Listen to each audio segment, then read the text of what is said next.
네. 그러면 지금부터 포스트 코로나 영화 정책 추진단 정책과제 포럼 두 번째 날의 마지막 세션 시작하도록 하겠습니다. 저는 이번 세션 사회를 맡은 영화진흥위원회 정책연구팀장 도동준입니다. 네, 이번 세션 제목은 저작권 보호 기반 조성 첫 번째로 창작자 비례 배분 제도라고 되어 있습니다. 사실 이 주제는 지난 11월 현안인식 포럼 때 단편적으로 이제 언급된 바는 있었는데요. 11월 포럼 이후에 이제 제기된 문제인식을 바탕으로 저희가 이번 포럼에서 정책 과제를 도출하는 과정에서 굉장히 중요한 과제 중에 하나로 주목이 되었고, 그렇기 때문에 이번 4일간의 포럼에서 가장 긴 시간이 배정되어 있기도 합니다.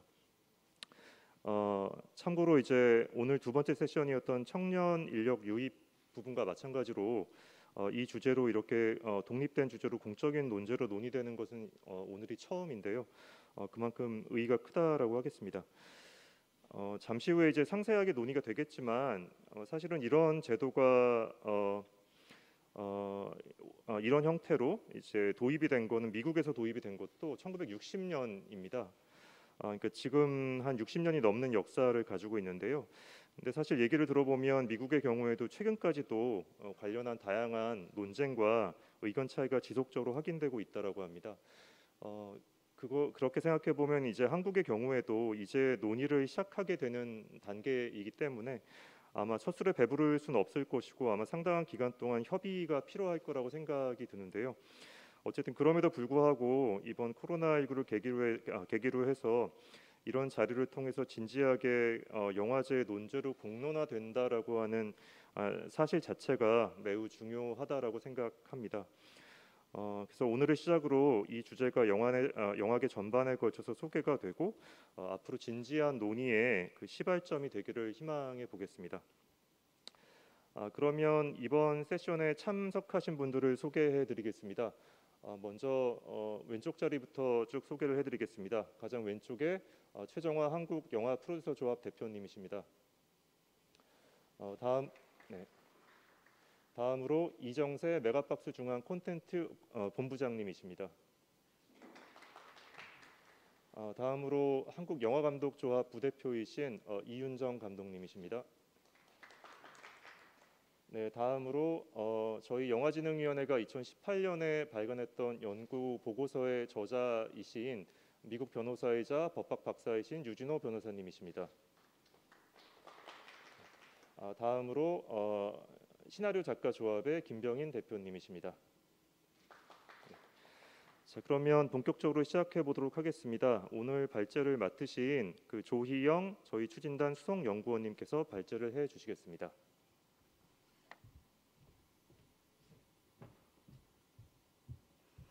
네, 안녕하세요. 소개받은 포스트 코로나 영화정책 추진단에서 전체 연구 총괄을 맡고 있는 조희영 연구원입니다. 반갑습니다. 네, 수석 연구원의 무게에 비례하는 굉장히 까다로운 과제를 짊어져서 제가 어깨가 무거운데요. 사회자분께서 말씀해 주신 대로 창작자 비례 배분 제도라고 하는 것은 사실 여기 계신 또는 경청하고 계신 청중들 거의 모든 분들에게 생소한 용어일 것입니다. 그래서 말 그대로 창작자에게 저작물의 이용에 따른 매출을 비례적으로 배분하라는 제도인데요. 오늘 이 자리는 나흘간의 전체 포럼에서 거의 유일하게 현재 존재하는 제도를 보완 개선하자는 취지가 아니라 그간 없었던 완전히 새로운 제도의 도입이 필요함을 논의하는 자리이며 이해관계에 따라서 의견이 첨예하게 대립될 수도 있는, 아직 산업 내 합의와 공감대를 형성하기 위해서 이렇게 첫 단추로 공론화의 자리를 마련하기 위해서 포럼에서 가장 긴 100분이라는 시간이 배분되어 있으니 경청해 주시면 감사하겠습니다. 네, 그래서 발제는 일종의 개념 정리에 집중하려고 하는데요. 우선 순서는 창작자 비례 배분 제도의 근거와 개념, 의의를 설명드리고 현행 국내 저작권법 상에서의 영상 저작물에 해당하는 특례 조항, 아마 산업에서 일하시는 분들은 잘 알고 계실 텐데요. 그걸 간단히 짚어보고, 그다음에 유사한 국내 문화 콘텐츠 분야, 음악과 방송 분야에서 시행되고 있는 유사 배분 제도를 간략히 살펴보고, 마지막으로 오늘 이 자리에서 논의되었으면 하는 제가 희망하는 쟁점들에 대해서 말씀드리면서 마무리할 예정입니다. 그래서 그래서 우선 창작자 비례배분 제도의 근거에 대해서 공정한 혹은 정당한 보상이라고 직역되는 개념에 대해서 알아보려고 하는데요.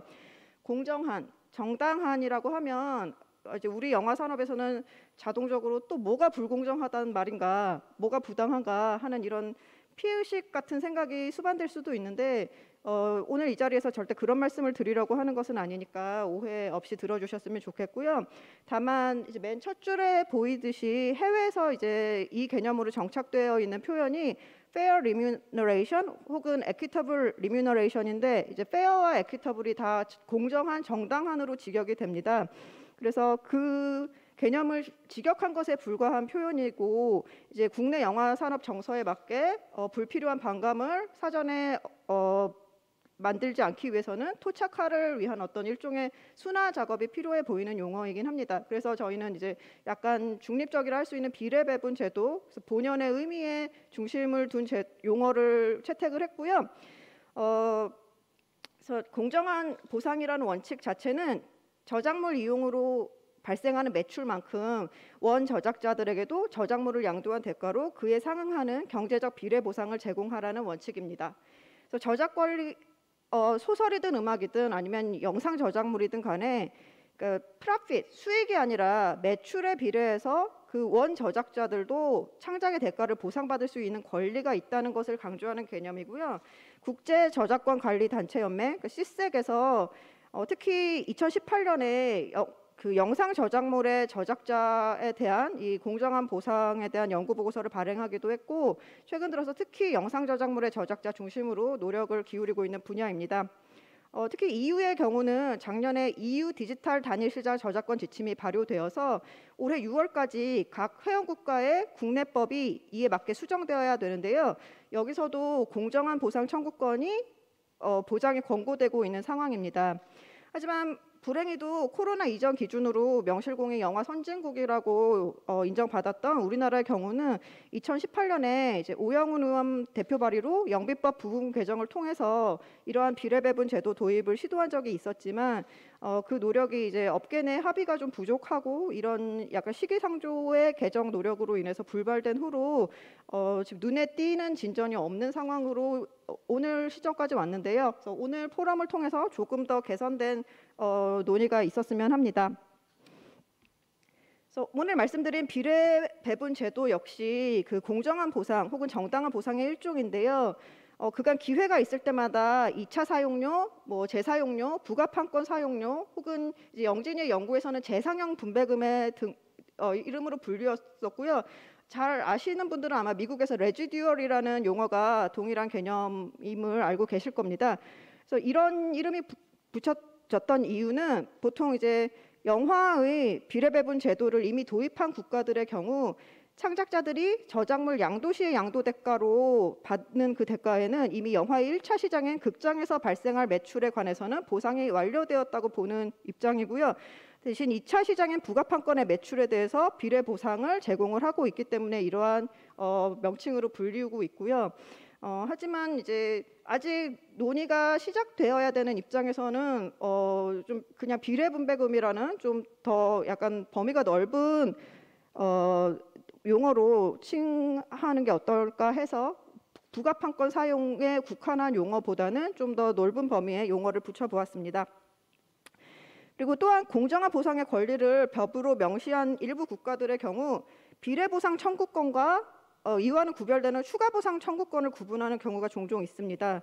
그래서 추가보상 청구권은 저작권 양도 시 동의한 보수보다 저작물의 이용으로 발생하는 수익이 현저히 많을 경우 추가로 청구할 수 있는 권리인데요. 여기 제가 쓴 단어 수익은 프로핏보다는 레비뉴, 수입의 개념으로 이해를 해주시기 바라고요. 예를 들어서 국내에서도 잘 아시는 구름빵 같은 사례가 있을 때 그 저작자들을 구제하고자 하는 권리로 현재 국내에서 진행 중인 저작권법 전부 개정안에서도 이 추가 보상권은 내용에 들어가 있습니다만 그 논의에서도 사실 영상 저작물은 그 특례 조항 때문에 사실 예외로 치부되고는 있습니다.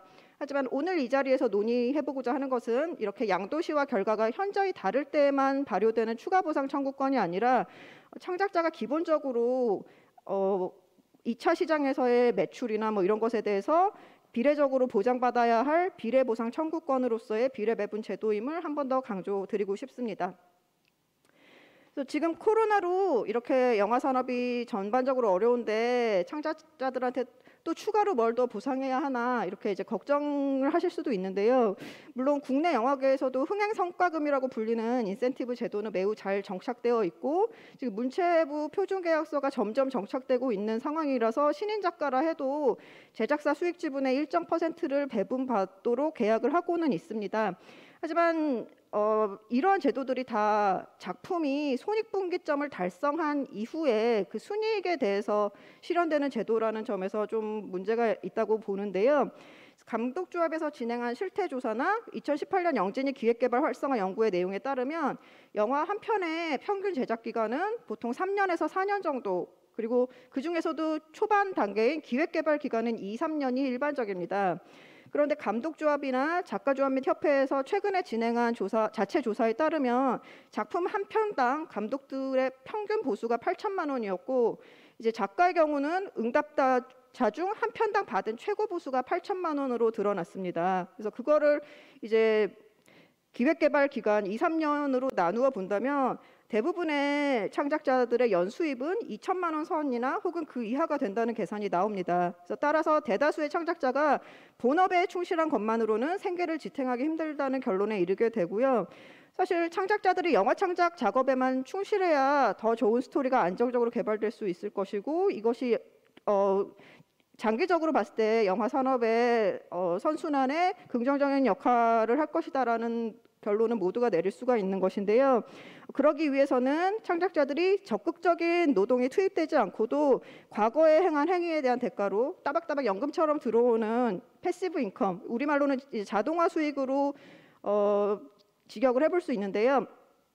그러니까 뭐 작가들의 인세나 아니면 부동산 임대자들의 임대료 같은 것들이 이런 예가 될 수 있을 것인데요.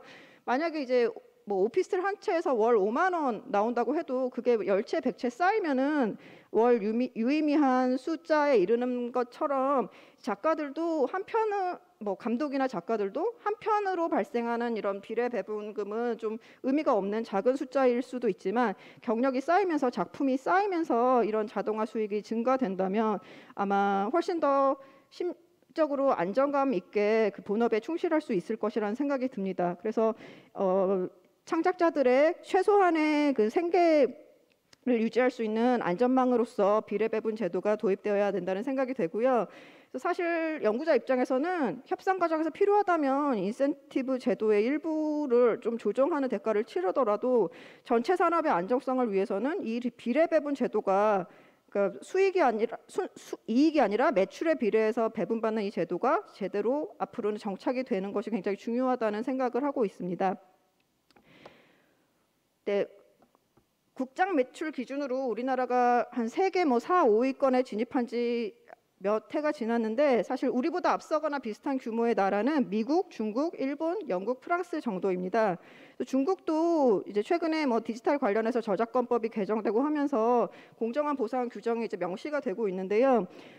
그럼 결과적으로 우리나라를 제외하고는 대부분의 유럽 국가나 미국, 일본이 모두 법의 내용은 비록 다르지만 그리고 배분 방식에는 차이가 있지만 영화의 2차 시장에서 일어난 매출에 대해서 비례 보상을 받을 제도를 단체 협약을 통해서 마련해서 시행하고 있습니다. 그래서 아마 국가별 제도에 대해서는 여기 무대에 나와 계신 유진호 변호사님이 이따 필요하면 상세한 설명을 해주실 것으로 보입니다. 네, 이제부터는 우리나라 현행 저작권법상의 그 영상 저작물 특례조 한 99조와 100조를 간단히 짚어보려고 하는데요. 아마 산업에서 오래 일하셨던 분들은 다 내용을 이미 잘 알고 계실 겁니다. 그래서 다수의 저작자들의 공동 저작의 산물인 만큼 그 다수의 저작자들의 권리 주장으로 인해서 영상 저작물이 유통이나 투자 자본 회수에 원활하지 못한 점이 없도록 그런 불상사를 막기 위해서 도입된 특례 조항인데요. 사실 지금 영화의 계약서 같은 경우는 여기 뭐 특약이 없는 한 이제 모든 권리를 제작자한테 양도한 것으로 추정한다. 뭐 저작권은 제작자에게 귀속된다 이렇게 딱 못 박혀서 계약을 하고 있기 때문에 지금 여기 보시면은 공개 상영, 뭐 방송 전송, 복제 배포권들이 다 이렇게 묶여져 있는데 앞으로 그 비례배분 제도의 도입을 위해서는 필요할 경우 이런 권리를 좀 세세하게 나눠서 일괄 양도하는 것보다는 뭐 어떤 특정한 기간에 걸쳐서 이용 허락을 한다던가 이런 필요한 가능한 조치들이 있을 것 같습니다.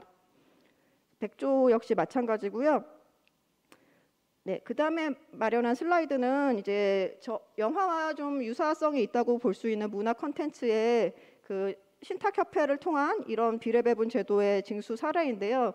여러분들 아마 이제 음저협의 경우는 2010년에 극장에서 영화를 틀 때도 사용료를 내라 뭐 이렇게 하면서 법정 분쟁도 있었고 하면서 아마 다 아실 겁니다. 그래서 굉장히 전방위적으로 열심히 징수를 해가는 단체인데요. 그래서 여기도 보시면은 공연권과 전송료 뭐 이런 것들을 다 나누어서 잘 징수를 받고 있습니다. 그리고 영화와 똑같이 영상 저작물의 일종인 그 방송 드라마 작가 같은 경우도 방송작가 협회를 신탁 단체로 내세워서 모든 권리를 일괄 양도하지 않고 그 전송료, 재방송료, 복제 배포 이런 것들을 다 나누어서 매체별로 이제 요율을 매기고 문체부의 승인하에 신탁 단체가 징수를 잘 하고 있습니다. 그래서 시나리오 작가로 먼저 시작하셨던 분들이 방송 극본을 집필하시게 되면은 이런 작가협회 홈페이지에 접속을 할 때마다 이 재방송료가 따박따박 들어오는 것을 보고 굉장히 신선한 충격을 받는다고 하십니다. 그래서 음악이나 이제 방송 작가들이 하고 있는 그 관행을 영화 쪽에서도 조금 시사성 있게 배워서 적용을 해봐야 되지 않을까 하는 생각을 하고 있고요. 지금 보시는 화면은 이제 사실 2017년 말에 문체부에서 방송작가협회에서 써야 되는 집필계약서, 표준계약서를 마련을 했습니다. 하지만 이거는 이제 그 조항은 아니고 그 표준계약서가 발효되기 전부터 이미 방송작가협회가 권고했던 표준집필계약서인데요. 문체부가 마련한 표준집필계약서도 사실 이 내용이 거의 비슷하게 들어가 있습니다. 그래서 프로그램의 2차 사용이라고 해서 방송사나 제작사가 작가 혹은 작가가 권리를 맡긴 신탁 단체에게 그 사전에 협의되고 문체부가 승인한 그 요율만큼 줘야 하며 또 문체부 표준계약서에 따르면 작가가 요구할 때는 그 내역을 공개하게끔 되어 있습니다. 그래서 이런 내용을 조금 참고를 해서 앞으로 영화 쪽의 표준계약서도 좀 수정돼야 할 필요가 있을 것 같고요. 그 다음 이제 2페이지가 남았는데요. 오늘 제 발제가 끝나고 만약에 이제 이 제도가 도입이 필요하다는 데 대해서 어느 정도 공감대가 형성될 수 있다면 장기간의 토론이 필요하다고 생각되는 과제인 만큼 어떤 물리적인 협의체가 구성이 되어야 될 것 같고요. 그 협의체가 구성된 후에 논의해야 될 과제 중에 일부가 지급 대상을 어디까지 볼 것인가, 그리고 매체별 산정 기준을 뭐 어떤 뭐 공급가액이든 그런 순매출이든 그런 것의 요율은 매체별로 어떻게 산정을 할 것인가, 이런 것들이 추후 추가적으로도 논의가 되어야 될 것이고요. 또 더 중요하게는 지급 주체와 수령 주체를 어떻게 선정할 것인가, 이러한 논의도 필요할 것입니다. 그리고 여기 쓰여져 있진 않지만 저희 저작권법 상에서 이 내용이 명시되어 있지는 않기 때문에 뭐 2018년에 했듯이 영비법을 부분 개정한다던가 아니면은 관련된 조항을 저작권법 상에서 좀 근거를 마련하기 위한 입법적인 그 추진은 지속되어야 할 것으로 보고 있습니다. 그래서 그걸 한 장의 마지막 슬라이드로 정리를 해봤는데요. 그래서 앞서서 말씀드렸던 그 시색이라는 단체에서 2018년에 발행했던 그 연구 보고서에서도 사실 원칙은 플랫폼, 그 사용자와 맞붙어 있는 말단의 유통 플랫폼이 그 신탁 단체, 그러니까 영어로는 CMO라고 부르는데요. 그래서 그 신탁 단체에게 교부를 하고, 그다음에 최소한의 입법 장치도 각 국내법의 근거 조항으로 추진을 하라, 그것이 이제 결론이었는데 저희 이제 연구진도 그것을 전공법으로 채택을 해야 된다고 생각을 하고 있고요. 그래서 공감대를 일단 형성하기 위해서 산업 내 합의를 도출하기 위해서 장기간 다자간 실질적 협의를 도출할 수 있도록 노력을 해야 될 것 같고, 동시에 최소한의 입법 노력은 지속을 해야 될 것 같습니다. 그래서 여기서 사실 혜택을 보는 입장과 좀 양보를 해야 되는 입장이 첨예하게 대립이 되기 때문에 영진이가 지금부터는 보다는 훨씬 더 적극적으로 중재를 해서 이게 자동으로 바뀌네요. 그래서 좀 내부의 소위원회를 마련한다던가 아니면 소위원회보다는 조금 더 가벼운 분위기로 TF를 구성한다던가 하는 노력을 좀 지속적으로 몇 년에 걸쳐서 해주셔야 될 것 같고요.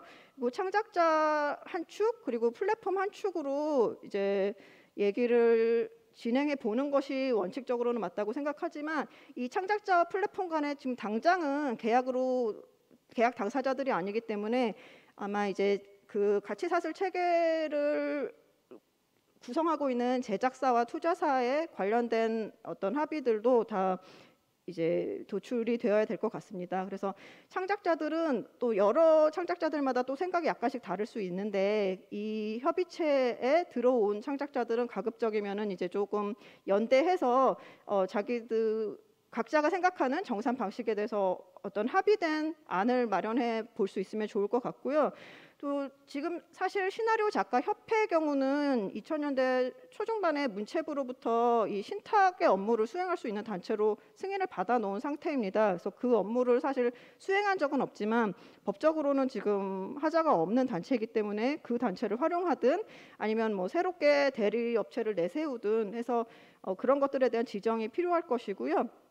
그리고 플랫폼의 경우는 이제 뭐 당장 다음 차수부터 정산해 달라 뭐 이런 입장은 아니니까요.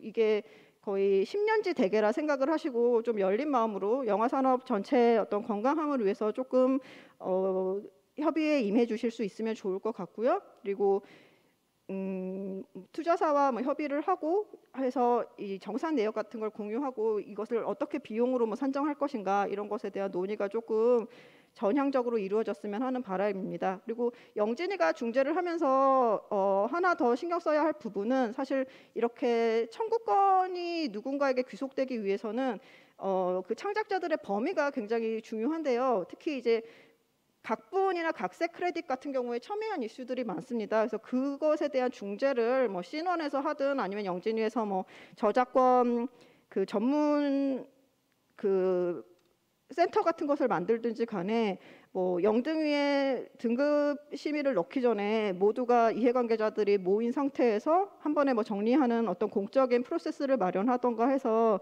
이 크레딧에 관한 논쟁의 종지부를 찍을 수 있는 제도가 관련해서 꼭 필요하다는 생각이 듭니다. 그래서 조금 더 지속적으로 참을성 있게, 어쩌면 우리 세대가 아니라 다음 세대를 위해서 해야 할 논의일 수도 있는데요. 다들 끈기를 가지고 오늘 이 자리부터 좀 실질적인 논의가 오늘 포럼을 포함해서 논의되었으면 하는 바람입니다. 이상으로 발제를 마치겠습니다.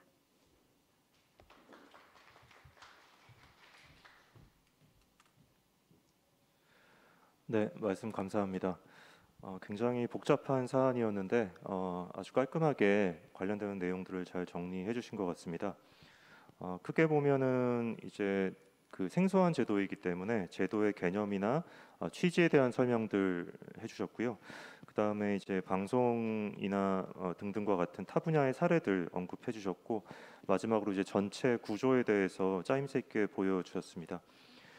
그 이제 중간에 발제하신 내용 중에 그 패시브 인컴에 대해서 언급하신 부분이 있는데, 그 저희가 2018년에 이제 수행했던 그 미국 사례를 찾아보면 그 인용처에 따라서는 미국 영화 시나리오 작가 수입의 3분의 1 정도가 이 리지듀얼이 차지하고 있다, 이제 이런 내용들도 있더라고요.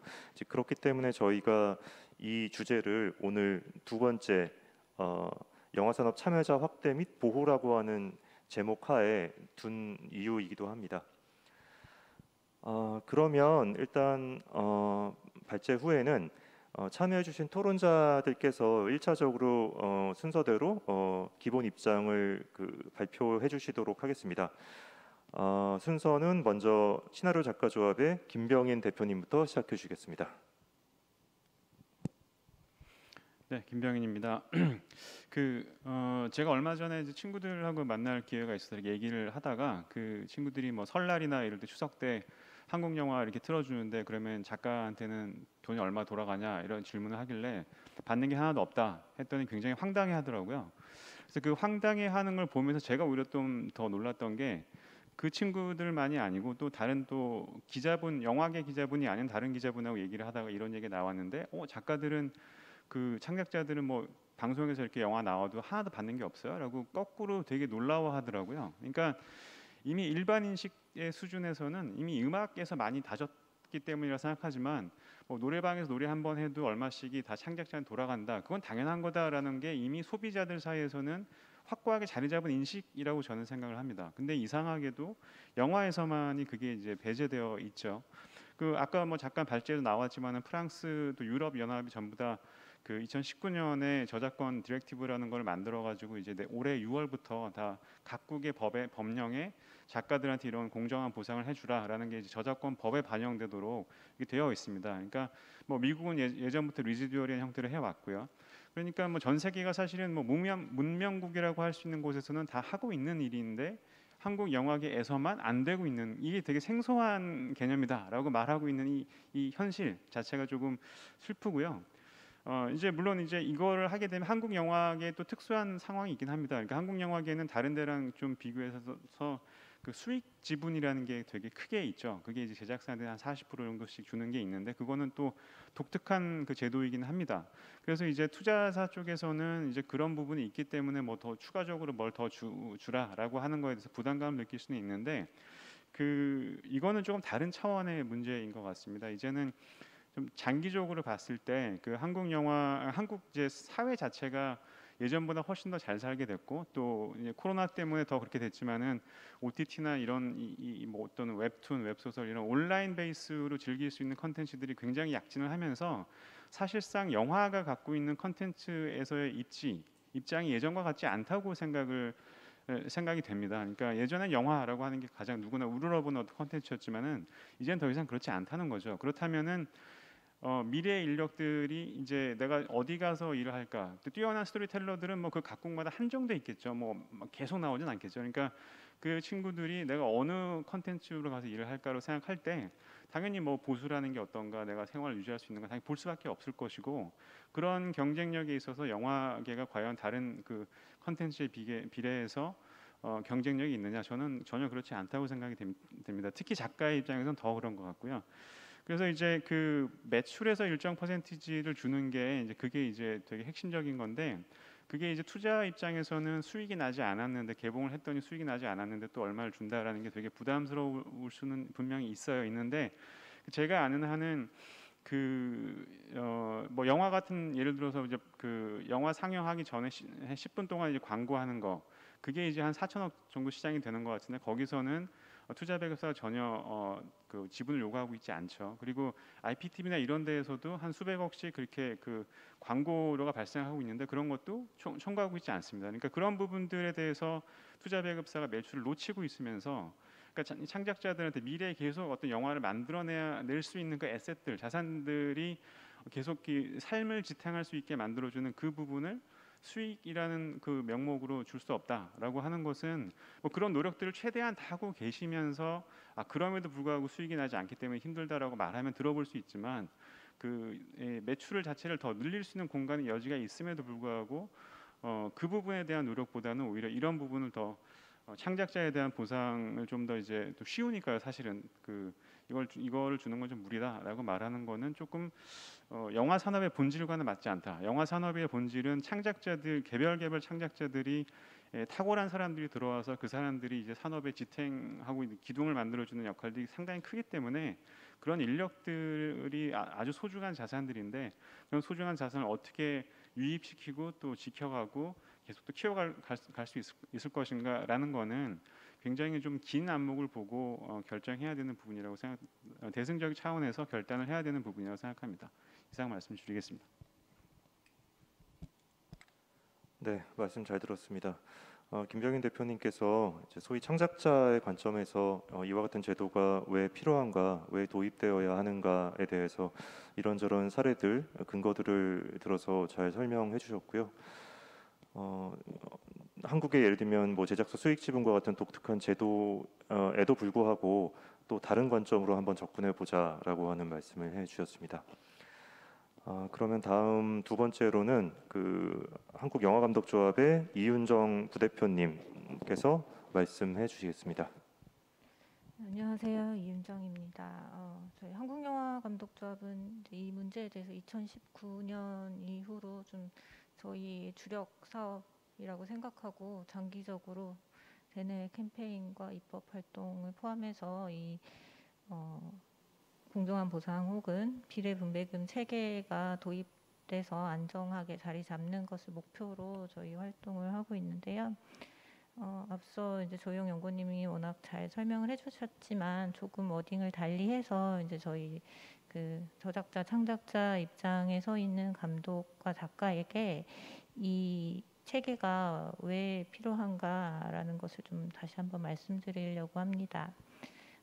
공정한 보상 혹은 비례분배금, 그러니까 저는 이제 공정한 보상 개념이라고 생각하고요. 비례분배금이라고 이제 우리가 그것을 불러서 그 분배하는 방식을 이제 만들어 보자라고 용어를 쓴다고 한다면, 공정한 보상 (fair remuneration은) 앞서도 이제 인센티브에 관해서 언급이 조금 나왔지만 인센티브하고는 완전히 다른 개념이고, 그것은 계약상, 관행상, 저작권법상 현재 약자의 위치에, 명백히 약자의 위치에 있는 박앤파워가 없는 저작자들, 감독, 작가들의 최소한의 권리를 지켜주기 위한 보호 체계라고 생각을 합니다.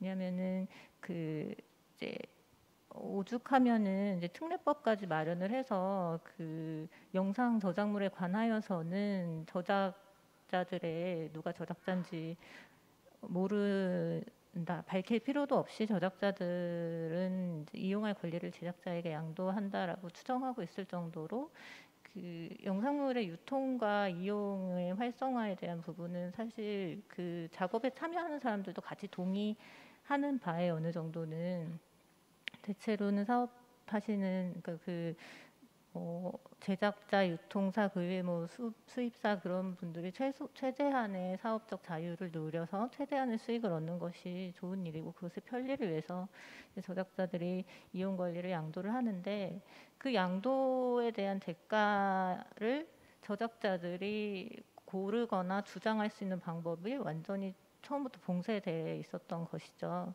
그래서 저희 그 이러한 이제 산업의 특수성을 반영해서 그 앞서 말씀드렸듯이 우리보다 먼저 뭐 투쟁을 통해서 얻어낸 미국의 산업도 있고, 또 법으로서 보호했던 유럽이나 남미 사례들도 있는데요.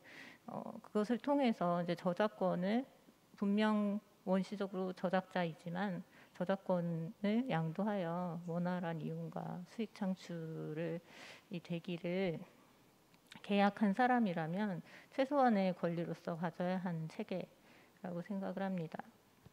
그래서 이것을 인센티브와 이제 개념적으로 결합했을 때 문제는, 사실 저희 아까 그 실태조사 얘기도 나왔는데 대부분의 감독과 작가들은 되게 많은 시간을 기획개발에 투여를 합니다. 그리고 그것이 낭비되는 경우도 되게 많고, 뭐 낭비되는 경우까지 다 합산해서 생각하지 않더라도 감독 한 명이 저희 그 실태조사 결과에 따르면 작품 한 편에 투여하는 기간이 4.5년 정도예요.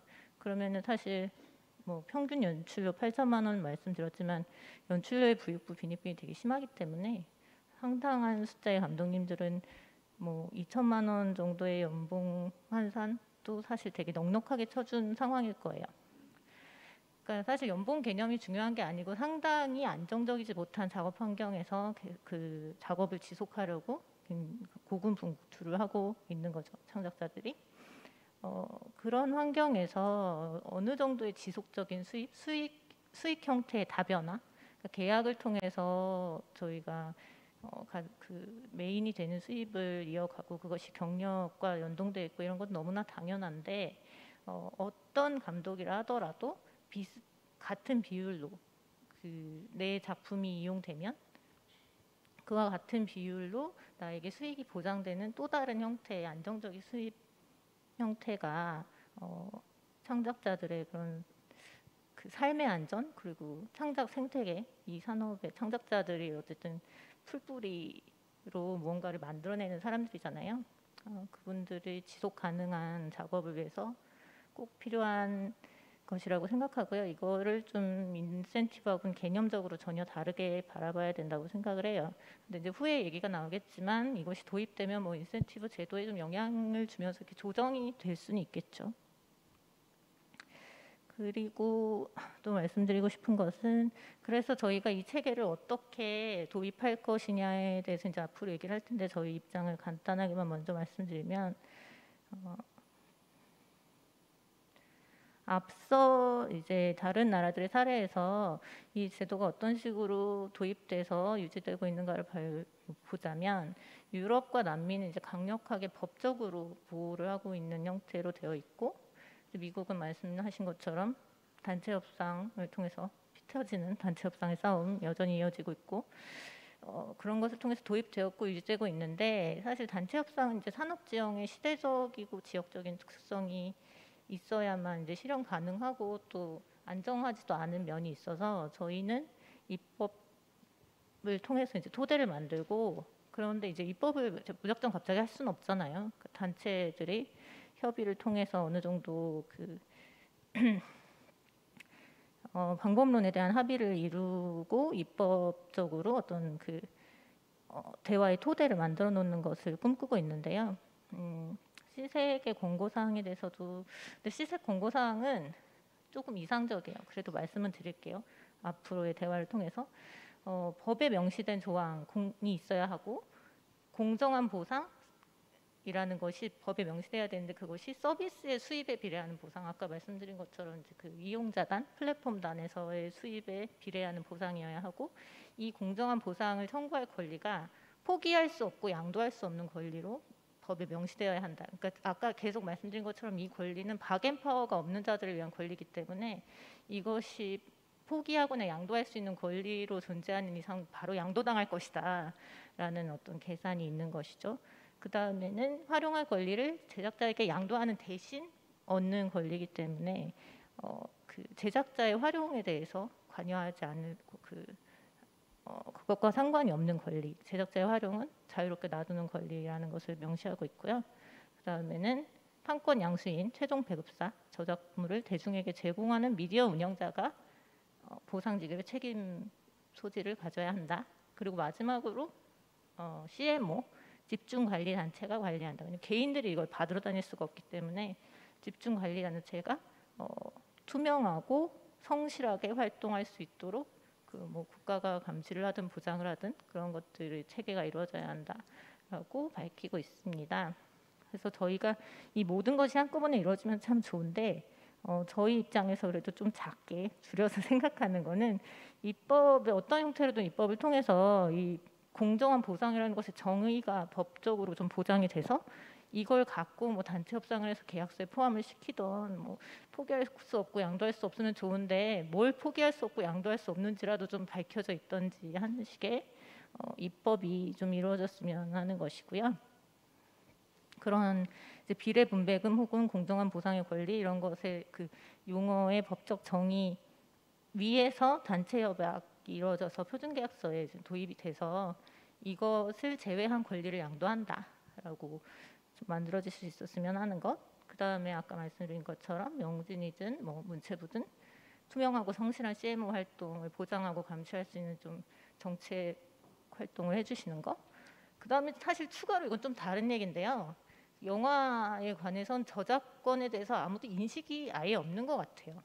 그러니까 그 자연인들이 그 자연인인 창작자들이 저작자인데 저작권자가 아니다 보니까 남용이나 이런 것에 대해서 되게 어떤 인격을 침해하는 행위로 인식이 되지 않고 있는 것 이게 이제 좀 캠페인과 인식 교육이 좀 필요한 부분이 아닐까 그런 생각이 들고요. 그래서 이것에 대해서 영진이가 좀 영화 아카데미 비롯해서 그 영화과에서부터 좀 교육이 필요하지 않을까 해요. 제가 좀 물어봤더니 영화 아카데미는 계약서를 쓰지 않는다고 하더라고요. 연출 계약서를. 근데 연출료를 뭐 안 받는 거는 이제 뭐 어떤 운영의 사정에서 뭐 이해할 수 있습니다만, 그 저작자의 권리에 대해서 계약서를 쓰지 않고 관행대로 움직인다는 것은 좀 이런 관점에서 봤을 때 교육적으로 좋지 않지 않나, 그런 문제 제기를 좀 해봅니다. 여러 면에서 저작자의 권리에 대한 좀 전방위적인 인식이 좀 제고돼야 될 때가 아닌가 생각이 듭니다. 네, 이 정도만 하겠습니다. 길게 한 것 같네요. 네, 감사합니다.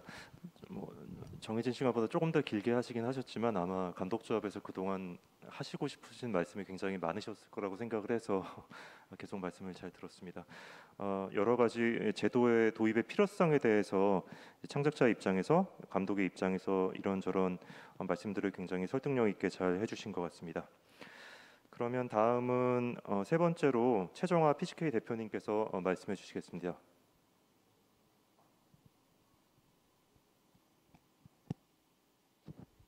네. 네, 안녕하세요. PCK 최정화라고 합니다. 이정세 본부장님 차례인 줄 알았는데 갑자기. 예, 저기 한번 짧게 좀 해보려고 하겠는데, 이런 얘기를 할 때마다 제가 좀 느끼게 되는 감정이 있는데요. 그 제작자들은 뭐 다 되게 부도덕하고 도둑놈들 같아요. 얘기할 때마다 보면 그것을 거의 전제하고 이야기가 시작되어지고 있다라고 하는 부분들은 우리가 좀 앞으로는 좀 개선해야 된다라고. 전혀 아닙니다. 감독님한테 얘기하신 거 아니야? 네, 단어가 그냥 공정인 거죠. 그러한 부분들은 이제 조금 인식을 조금 바꿀 필요 있다라는 말씀 좀 드리고 싶고요. 제가 시작을 이렇게 좀 해볼까요? 영화의 저작권은 재산권과 인격권이라는 두 개로 나뉘죠. 인격권은 뭐 철저하게 당연히 보호되고 관리되어야 하는 거고요. 재산권은 매매나 양도가 가능한 권리입니다. 그렇기 때문에 그 영화를 만들 때 지금 아까도 잠시 언급된 저작권법 99조나 100조의 내용에 있는 특약이 없는 한 모든 것을 양도한 것으로 본다. 특약이 없다, 계약이 없다, 계약을 하지 않고 만드는 영상물들이 무지하게 많죠. 그 영상물들을 관리하기 위해서는 그 조항이 필요한 거예요. 근데 우리가 소위 얘기해서 여기서 우리가 다루고 있는 영화는 계약서가 없는 영화가 없어요. 계약서에 있는 내용에 따라서 권리를 매도했다라고 보는 게 사실은 맞는 거예요. 저작 재산권에 대해서는. 근데 그것을 어디까지로 볼 것이냐가 이 논의의 핵심이란 말이죠. 근데 마치 그 모든 것들을 일방적으로 양도당했다라고 자꾸 인식을 하시면은 이 논의의 출발이 좀 매우 어렵다라는 말씀 좀 사전적으로 좀 드리고요. 지금 이제 창작자의 비례보상이라고 하는 부분이 타이틀이 이거니까 이것을 봤을 때 핵심적인 문제는 제가 조금 전에 말씀드렸던 최초의 계약의 범위를 어디까지, 소위 얘기해서 아까 여기서도 나왔던 2차 시장에 대한 부분에 대해 가지고 그 창작자에 대한 보상을 좀 해줘야 된다라고 하는 접근은 곧 1차 시장이라는 것이 있는 것이죠. 이 1차 시장의 범위를 어디로 볼 것이냐.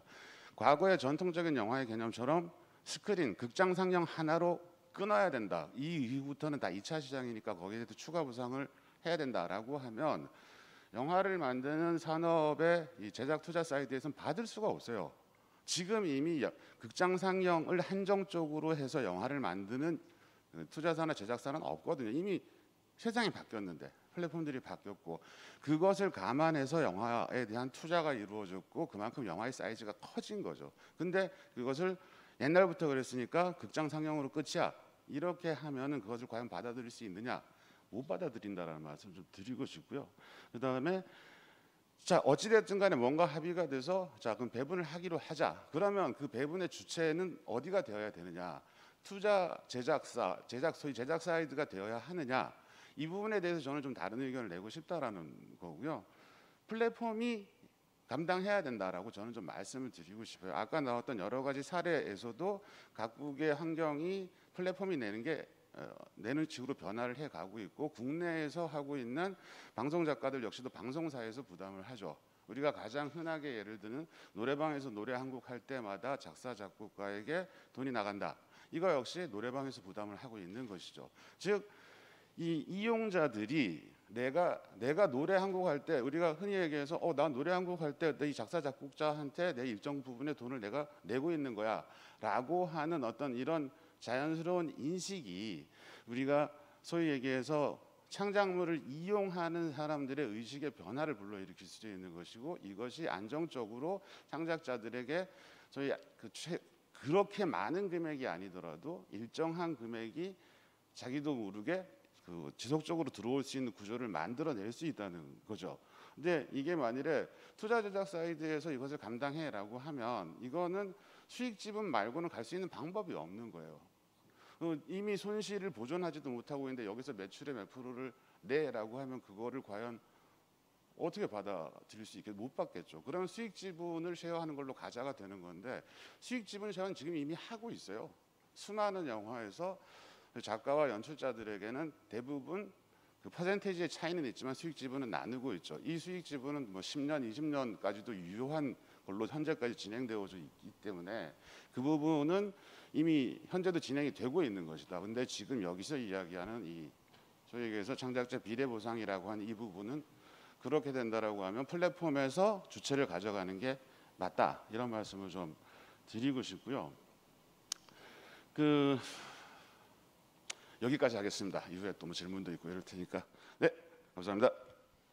제가 한마디만, 너무 빌런으로 만든 사람 같아가지고 앞서 말씀드렸던 이제 저작 권리에 대한 설명은 사실 딱 정말로 그 피디님 말씀을 결이 딱 맞는 것이, 그 공정한 보상이라는 것이 입법적으로나 그 비례 분배금 혹은 공정한 보상이라는 것이 입법적으로나 관행적으로나 그 계약서에 넣으려고 해도 넣을 수가 없는 거예요. 아무도 그게 무엇인지 합의가 안 되어 있으니까. 그러니까 프로듀서는 넣어줄 수 없어요. 그래서 지금 사실은 프로듀서들이 어떤 그 감독이 혹은 작가가 그것을 요구했을 때 거절하는 그런 체계가 아니라 아예 그냥 이 체계 자체가 제로인 것이죠. 그것 때문에 이제 저작권 양도는 너무나 기쁘게 해드리고 싶지만 이걸 남기고 싶은데 어떻게 그것이 가능할까요? 라는 것에 대해서 저희는 이제 질문을 드리고 있는 것이고, 이것이 어떤 투자 제작사들의 개별적으로 이것을 주고 싶어 하지 않는 문제, 뭐 그런 것이라고 전혀 생각하지 않습니다. 같이 머리를 맞대고 만들어 나갈 수 있는 거라고 생각합니다. 네, 말씀 잘 들었습니다. 이게 굉장히 이제 그 사안이 좀 복잡하고 이런저런 쟁점들이 좀 많이 섞여 있는데요. 지금 최종화 대표님께서 해주신 말씀들이 이제 그런 이제 좀 더 안으로 들어간 내용들인데, 일단은 이렇게 말씀 듣고 그 세부적인 내용들에 대해서는 좀 논점별로 저희가 토론을 할 때 좀 더 한번 들어가 보도록 하겠습니다.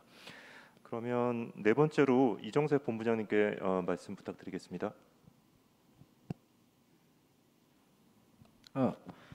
안녕하세요. 저는 메가박스에서 콘텐츠 본부를 맡고 있는 이정세입니다.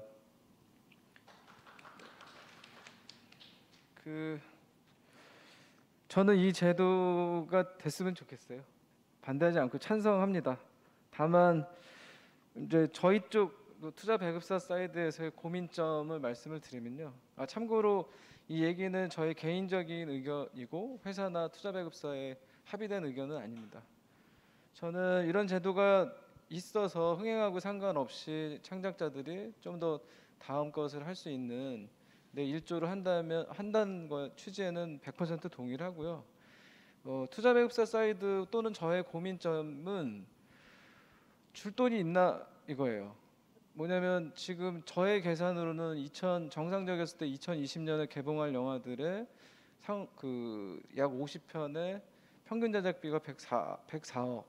실제로 상업 영화들이 개봉할 때 약 60편 정도 개봉합니다. 그러면 단순 계산하면 6천억이고 1억 명 정도 들었을 때 저희가 그 전체 매출이 아니라 배급사가 수금할 수 있는 매출이 5천억이 채 안 됩니다. 극장 1인당 보통 3,800원, 4,000원 사이인데 4천억이라고 하고 나머지 시장이 약 30%니까 1,200억 보태봤자 5,200억 좋게 해도요. 그러면 원가는 6천억을 들여서 만들었고 팔아도 1,000억이 손해가 나는 산업이죠. 저의 기준으로는. 그게 2020년에 저의 전수조사는 아니었지만 개봉할 영화들의 상황이었어요. 불과 5년 전이면 또 다릅니다. 5년 전이었을 때 역시 1억 명 시장이었지만 평균 제작비는 70억이 채 안 됐으니까요. 그러면 역시 그때 산업은 여유가 있었죠. 잘하면 이 산업은 벌고 있으니까. 근데 지금은 사실은 이런 제도의 고민이 아니라 이거 어떻게 하지? 이유야 있죠. 다 좋은 이유로 제작비는 상승이 됐고 코로나 때문에 더 어려워지긴 했지만 그거 없이도 상승이 됐고 시장은 뻔하고 해외 시장은 늘 이렇게 뭐 저희가 생각한 것만큼 커지고 있는 건 아니고 그리고 이 제도의 취지 설명하면 하실 때 이제 말씀하신 것 중에 새로운 시장이 생겼다, 새로운 미디어, 새로운 플랫폼. 하지만 그게 생겨서 커졌어야 하는데 제 계산으로는 원가를 못 따라가는 시장인 거죠. 그래서 기본적으로 그 고민이 있고요. 그랬을 때 그 기준으로 생각했을 때 이런 제도에 대해서 제안을 받으면 취지는 충분히 공감합니다만 1,000억을 손해 보고 있는데 이제 좋은 취지를 따라가면 뭐 예를 들어서 1,010억, 1,100억을 손해 보는 시장이다라고 판단하면 과연 상식적인 투자자들이 이 산업에 계속 있을 수 있을까? 사실은 저희 고민은 그겁니다. 그래서 이게 순위가고 상관없이 조금은 안정적으로 지원할 수 있는 지원책이 있다면 저는 그 방법을 우리가 마련할 수만 있다면 또는 그럼에도 불구하고 이 산업을 유지시킬 수 있다면 저는 찬성하고 그 제도에 동참할 의지가 충분히 있습니다. 그래서 모르겠어요. 산업을 저희가 어떻게 키울지 모르겠지만 뭐 입장료도 올려야 되고 또는 뭐 중국 한한령이 이제 풀리고 있다고 하니까 중국에도 저희가 수출해서 담당자로서 열심히 산업을 키워야 되겠지만 지금 기준으로서는 아무리 좋은 제도라고 하더라도 지금 사정이 그렇기 때문에 지금은 저희한테는 이제 힘든 과제로 여겨지는 거죠. 그래서 각 단체들, 뭐 창작자들 사실은 다 면면히 보면 어렵죠. 제작사를 찾아가봐도 뭐 몇 군데 제작사 빼고선 감독님들도 마찬가지고 다 살아가는데 힘들고 어려워서 저희도 마찬가지죠. 어떻게든 그분들이 다음 작품을 할 수 있게 지원하고 싶은데 좀 전에 설명드렸듯이 현실은 점점 투자 배급 사이드에서는 어려워지고 있어서 고민입니다. 뭐 저 좋은 대안이 아니라 고민만 말씀드려서 죄송합니다. 이상입니다. 네, 말씀 잘 들었습니다. 그러면 마지막으로 그 저희 2018년 영진의 연구 보고서를 진행해 주셨던 유진호 변호사님께서 전반적으로 이제 그 연구를 진행하면서 판단하셨던 제도에 대한 생각 그리고 해외 주요 국가들의 입법내 그 입법내에서 도출될 수 있는 한국에서의 함의 이런 부분들에 대해서 좀 종합적으로 말씀을 부탁드리겠습니다. 네, 종합적으로 말씀드리기에는 시간이 너무 부족한 것 같고요. 이제 근본적으로 이 문제는 물론 미국에서 1933년도에 그 라디오 방송에서 배우들이 1회 방송을 했어요. 연기를 했던 것이죠. 근데 같은 날짜에 어떠한 사유가 됐는지 모르겠는데요. 다시 동일한 그 드라마를 다시 연기를 이제 할 것을 요구를 받았어요. 그래서 그것이 추가적으로 2회가 됐든 어떤 3회가 됐든 어떤 그런 것 같은데 이때 그 라디오 방송 배우자들이 느꼈던 것은 왜 내가 동일한 이 드라마를 나의 동일한 인격을 가지고 나의 동일한 예술적 감각을 가지고 반복해서 상영을 하는데 왜 뭔가 그 정당한 어떤 보상이 이루어지지 않았다라는 어떤 느낌을 받았던 것 같아요.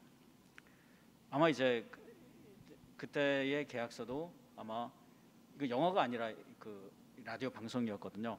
그때 아마 이례적인 그 계약서에 의해서 금액이 또 이례적으로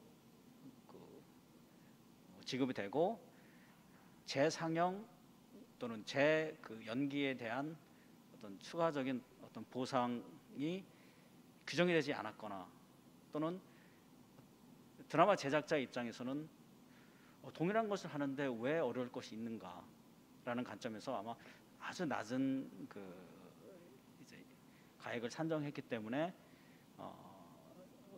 바로 그 시점에서 과연 그 연기자가 그 자신의 창작성을 반복해서 소모하는 행위에 대해서 정당한 또는 비례적 보상이 반드시 있어야 된다라는 이제 큰 사회적인 어떤 직업군에서의 그 이제 움직임, 그 무브먼트로 이제 이게 번졌던 것 같습니다. 결국 그때가 1933년도에 그 연기자가 이게 느꼈던 그 어떤 형평상의 어떤 그 이제 관념이었죠. 그것이 라디오 방송뿐 아니라 추가적으로 다른 그 영화 산업 또 이제 까지 이제 확산이 되어서 1947년도부터는 이제 영화계에 종사하는 그 작가 그리고 배우분들도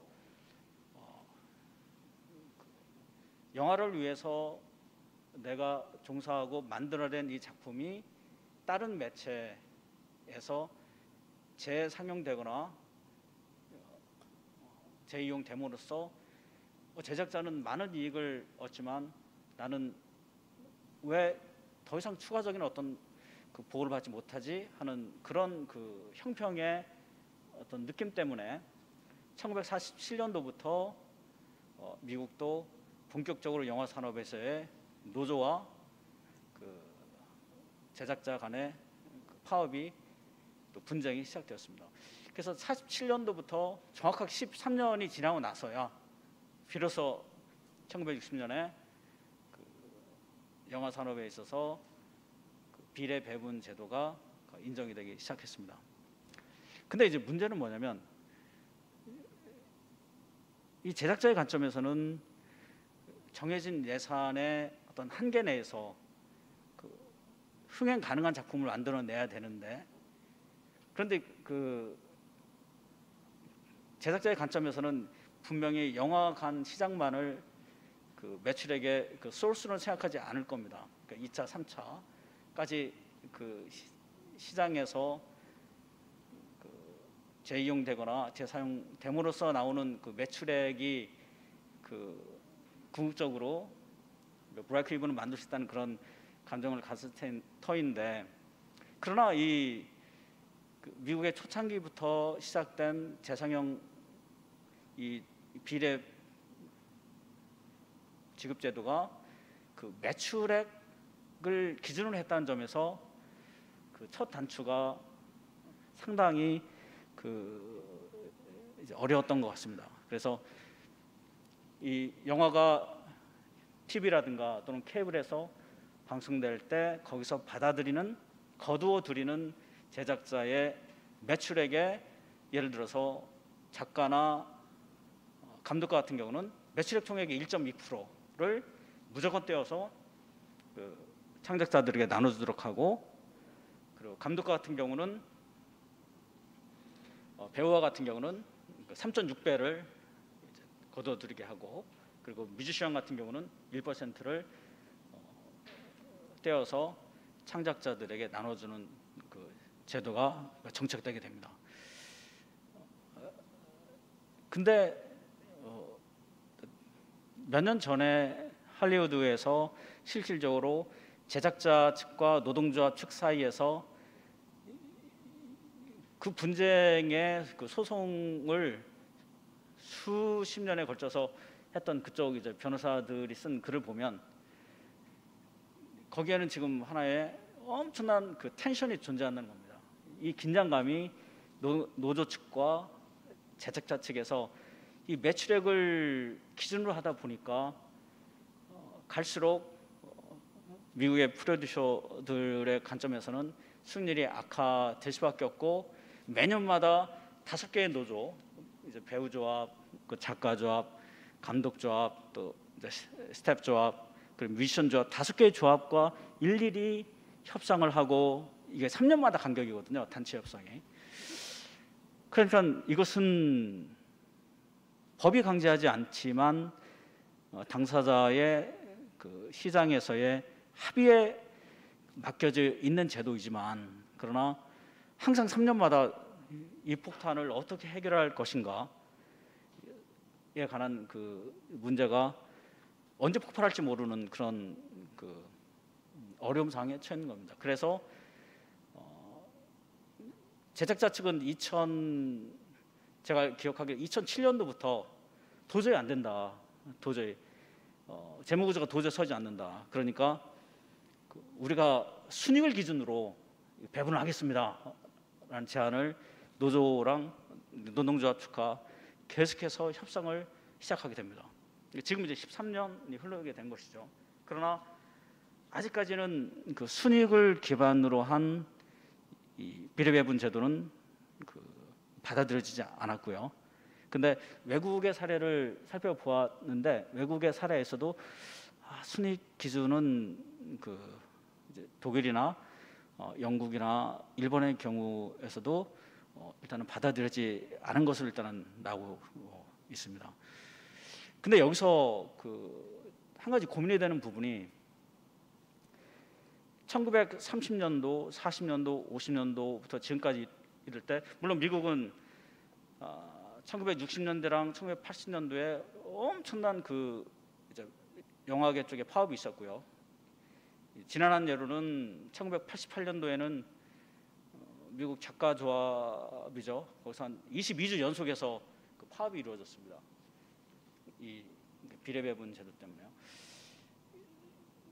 그 당시 2000년 이전 모르겠습니다. 1990년대까지만 하더라도 어쩌면 영화라는 것은 1차 시장, 극장관에서의 상영이 기본일 뿐이라 아니라 그것이 어쩌면 모든 것이라고 볼 수도 있지 않은 어떤 설정이 아닌가. 그리고 그 이후 1990년 후반부터 인터넷이 급속도로 발달하고 TV 케이블이 발달하고 이런 상황에서, 물론 지금은 과거에 1930년대나 이제 50년대 우리가 느꼈던 2차 시장이 가지고 있는 어떤 의미, 시장의 어떤 무게감은 그때와 지금은 상상을 초월할 정도로 다릅니다. 이것은 영화 산업 시장의 어떤 패러다임의 전환이라고 볼 수 있는데, 그렇다면 이 전환기에 있어서 지금은 어떤 제작자도 아까 이사님께서 말씀하셨지만 1차 시장과 2차 시장의 어떤 구분의 실익이 그렇게 명확하게 크지 않고, 1차 시장이 예를 들어서 90이고 2차 시장이 10이거나 그렇게 단정적으로 말할 수 없고, 오히려 2차 시장이 가지고 있는 시장의 가치가 1차 시장, 극장가 시장보다도 더 큰 어떤 의미를 가질 수도 있고, 두 시장이 치열하게 경쟁하는 구조라면 어쩌면 이 부분은 과거의 미국의 단체 협약에서 그들이 상정한 기초사실 관계와 전제적 기초사실과 지금의 전제적 기초사실은 상당히 다를 수도 있다. 이 부분에서 상당한 사회적인 어떤 합의, 이해관계자들 간에 조목조목 하나하나까지 책상에 올려놓고 이거를 논의하는 아주 디테일한 접근법이 필요할 수밖에 없을 것이다라는 생각이 좀 들고요. 변호사님 말씀 중 죄송합니다. 조금만 정리를 부탁드리겠습니다. 네. 그래서 마지막 정리를 말씀드리면 이 점에서 왜 비례 분배 제도를 인정할 수밖에 없는가의 관점에서는 1940년도에 라디오 방송에서 말씀드렸지만 지금에 나와 있는 어떤 자료의 대부분은 결국은 형평의 관념으로 접근하고 있습니다. 그래서 형평의 관념에 의해서 창작자의 어떤 소외를 막고, 창작자가 자신이 만든 창작물이 지금은 녹화와 이제 복제와 인터넷 또는 이제 기타 매체에 의해서 급속도로 이것이 무한 반복되고 있는 사정에서 창작자 소외 현상을 차단하고 창작자의 인격권적 어떤 개념이 반영된 어떤 영화 저작물에 대한 권리를 보호하는 것으로 이게 연관점이 있지 않느냐. 오히려 제작 저작 재산권으로만 이거 볼 수는 이렇게 단순하게 말하기가 쉽지 않다는 그런 느낌이 듭니다. 그래서 어떤 근본적인 것에 대한 이 제도가 왜 필요한 것에 대한 근본적인 어떤 성찰, 어떤 고민이 더 이제 공유될 필요가 있지 않은가 그런 생각이 듭니다. 네. 네, 말씀 감사합니다. 아무래도 이제 좀 전반적으로 국내외 사례들과 이제 여러 가지 것들을 종합적으로 보신 분이시기 때문에 이제 여러 가지 하실 말씀이 많으셨고 광범위하게 말씀을 잘 해주셨습니다. 제가 사실은 그 사전에 쟁점을 한번 좀 정리를 해봤는데요. 아까 이제 그 조희영 수석연구원님께서 발제 시에 간략하게 말씀해주시긴 하셨지만. 뭐 간략하게 보면 한 4가지 정도, 5가지 정도가 될 것 같습니다. 이제 첫 번째는 누구에게 지급할 것이냐, 지급 대상과 범위. 두 번째는 누가 지급할 것이냐, 그다음에 지급의 주체. 세 번째는 어떤 방식으로 지급할 것이냐라는 거고요. 네 번째는 그러면 한국에서 이 논의를 어떤 방식으로 하게 될 것이냐라는 것. 마지막으로는 그러면 이 제도의 실현을 위해서는 어떤 방법을 통해야 될 것이냐. 입법을 해야 될 것이냐 아니면 입법까지 갈 필요가 없이 합의를 통해서 할 것이냐. 합의의 내용 중에는 예를 들면 현재 통용되고 있는 혹시 표준계약서와 같은 부분에서 무언가 개정을 할 사항이 필요하지 않을까. 뭐 이제 이런 정도로 내용을 정리를 해봤는데요. 이게 사실은 아까 최종화 대표님 말씀하시는 과정에서 제가 지금 말씀드린 그 쟁점들 2-3가지가 이제 합쳐져서 같이 좀 말씀이 논의가 되게 된 것 같습니다. 그래서 굳이 뭐 이 순서대로 말씀을 나눌 필요는 없을 것 같고 일단은 이 제도의 도입의 필요성, 도입의 전제 자체에 대해서는 오늘 참여해 주신 분들 중에 별다른 이견이 있으신 분들은 없을 것 같습니다. 그래서 일단 그 부분은 차치를 하고 전제로 하고 아주 구체적인 부분과 관련하여 뭐 여러 가지 쟁점들이 섞여도 상관이 없으니까요. 좀 말씀들을 좀 나눠주시면 좋을 것 같은데요. 그러시면은 일단 오늘 발제를 해주셨던 그 조희영 수석연구원님께서 조금만 더 깊이 있게 말씀을 전개해 주시기를 부탁드리겠습니다. 네, 그 다시 발제 자료의 마지막 장을 조금 더 추가 언급을 하자면. 일단 저는 이 논의를 장기적으로 끌고 갈 수 있는 어떤 물리적인 협의체가 그 이해관계자가 다 들어온 상태에서 그리고 반드시 플랫폼이 좀 포함된 상태에서 영진이가 중재를 하면서 마련이 되어야 된다고 생각을 하고요. 그리고 입법에 그러니까 뭐 해결 방법에 있어서는 아까도 말씀드렸지만 입법에 대한 노력은 병행하면서 산업 내 합의와 계약서 내에 어떤 명시적인 문구나 이런 것들을 영진이 위주로 마련을 하면서 그 부분이 더 주도적으로 선행되어야 된다고 생각을 합니다. 그리고 지급 주체는 플랫폼으로 일단은 논의를 시작하는 것이 전공법이라는 생각이 들고요. 지급 대상과 범위에 대해서는 일단은 지금 이 토론 자리에 나와 계신 감독조합이랑 이제 작가조합부터 우선은 시작을 하고 점차 이게 이제 산업의 시장의 크기가 다시 정상화되고 더 확대가 된다는 그 흐름에 맞추어서 조금씩 확대가 되어야 된다는 입장을 가지고 있습니다. 이 정도로 말씀드리겠습니다. 네, 그 방금 말씀하신 지급 대상과 관련해서 이게 그 해외의 경우에도 국가별로 상황들이 조금씩 다른 것 같은데요. 그 유진호 변호사님 혹시 외국의 경우를 좀 간략하게 주요 국가별로 한번 소개를 해주실 수 있을까요? 네, 좀 이제 그 데이터나 이제 그런 부분이 그 자료가 아직까지는 더 이제 더 명확화될 필요는 있긴 있는데요. 일단 미국부터 말씀드리면. 미국은 일단은 작가 중에서는 이제 크레딧 보유 작가 그리고 감독 중에서는 그 유닛 프로덕션 매니저, 제1조 감독, 제2조 감독까지 그 지급 대상으로 좀 하고 있고요.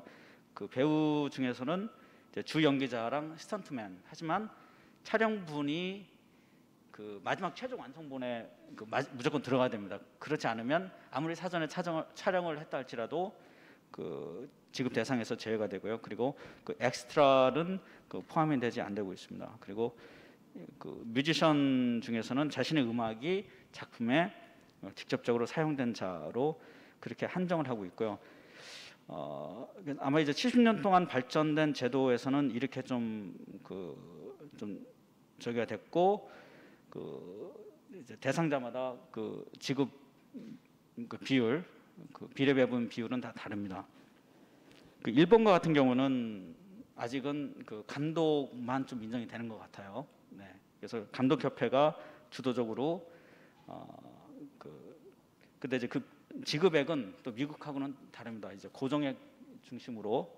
그래서 예를 들어서 첫 회 배급에서 2차 시장에서 3년 이내에 2회 방영 등을 조건으로 해서 고정액을 먼저 지급하고 그 이후에 또 이제 그 배급이 일어날 경우에는 판매 계약 금액의 4% 또는 그 일정 퍼센티지를 지급하는 방식. 하지만 1971년도부터 아무튼 일본은 아직까지도 이제 감독에게만 그 비례 배분을 인정하고 있습니다. 이제 그러니까 독일 같은 경우에는 그 2014년도부터 이 비례 배분 제도를 그 이제 서비스 업종 노동조합 이제 베르디와 독일 배우 연합이 제작자 연맹하고 단체 협약을 결국은 체결했는데요. 이제 보충 임금 협약이라는 이름을 했습니다. 근데 이제 범위가 그 지급 대상이 좀 넓어서 그래서 창작자 플러스 엑스트라 플러스 이제 여러 가지 이제 그 스텝 분들까지 너무나 넓게 잡다 보니까 현재에서는 제작자 측의 그 극심한 반대에 지금 봉착해 있고요. 그래서 이 제도가 지금 그 성공했는지의 여부는 좀 많이 불투명한 상황입니다. 그 영국은 일단 제가 더 조사를 해봐야 되겠지만 일단 작가협회 중심으로 1992년도부터 그 작가에 대한 그 일본과 같이 초기 고정익 보상 방식 플러스 보충적으로 이제 비율 방식 채택해서 영국과 일본이 이제 비슷한 방식입니다. 근데 작가만 받아들이고 있고요. 그래서 현재 그래서 각 나라마다는 일단은 그 지급 주체가 좀 그 지급받는 그 대상 범위가 다른 것이 현실입니다. 제가 추가로 저희도 자료 조사를 한 바가 있어서 조금 언급하시지 않은 나라들을 말씀드려보면 일단은 영상 저작물에서 저작자는 누구인가에 관련해서 이 논란이 있는 것 때문에 이 제도가 안착하기 힘든 문제들을 여러 국가에서 그러면 법적으로 저작자를 규정하는 것으로 돌파하고 있는데요.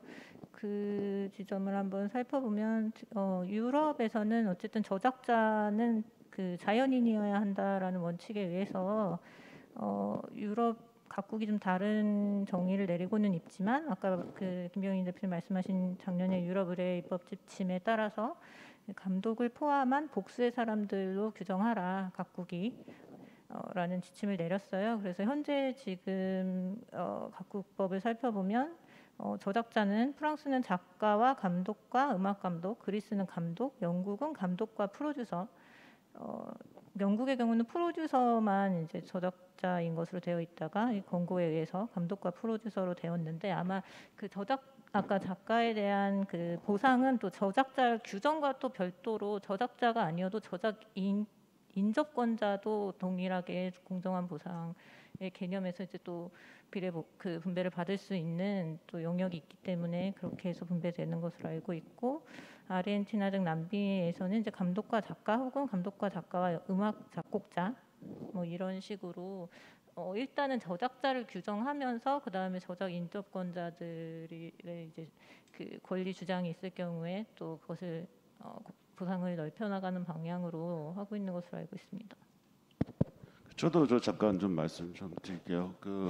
지금 뭐 저도 이제 제가 좀 체크를 해본 결과로는 이제 법적으로 창작자를 규정하고 있는 곳은 사실 이제 프랑스가 첫 사례였던 걸로 제가 알고 있고요. 대부분의 나라에서 창작자 첫 번째로서 인정하는 게 이제 연출자, 감독에 대한 부분, 음악 감독에 대한 부분, 그리고 작가의 경우도 제가 남미까지는 제가 잘 몰랐고 작가를 창작자로서 법률로 규정해 놓은 거는 프랑스 한 곳이었죠. 그리고 지금 여기서 계속 나오고 있는 거에서 우리가 조금 짚어야 되는 거는 뭐냐면은 프랑스가 이러한 것들을 법적으로 이제 제도를 만들었고요. 그래서 그것이 영향이 돼서 이제 EU에서 이것을 법률화를 했기 때문에 EU는 전체가 해당이 되는 거고요. 나머지 여타의 나라는 다 그 단체 협상이에요. 소위 파워 게임을 통해서 얻어낸 거거든요. 그래서 미국 같은 경우 배후 조합이 가장 먼저 획득해낸 것 역시도 파업이라는 효율적인 수단을 통해서 압박을 하면서 싸워서 얻어낸 거죠. 십몇 년이 걸린 거고요. 여타의 나라도 마찬가지거든요. 우리가 지금 이 논의를 할 때 창작자를 어디까지로 인정할 것이냐에 대한 논의 당연히 필요하고요. 그리고 과연 우리나라가 지금 어떤 그 파업이라는 것까지도 불사하고 이것을 가지고 싸울 수 있는 산업 구조를 갖고 있느냐, 저는 그렇게 생각하지 않거든요.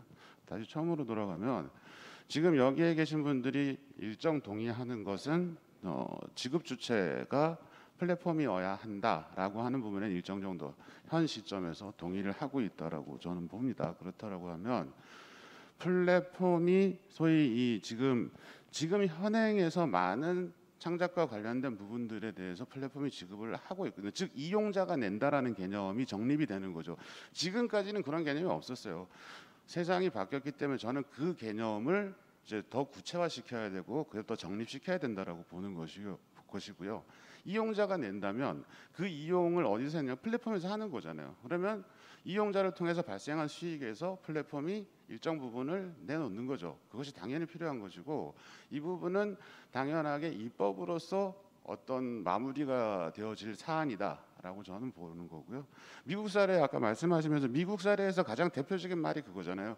100원을 지급하기 위해서 우편 송달료 2,000원이 들어간다.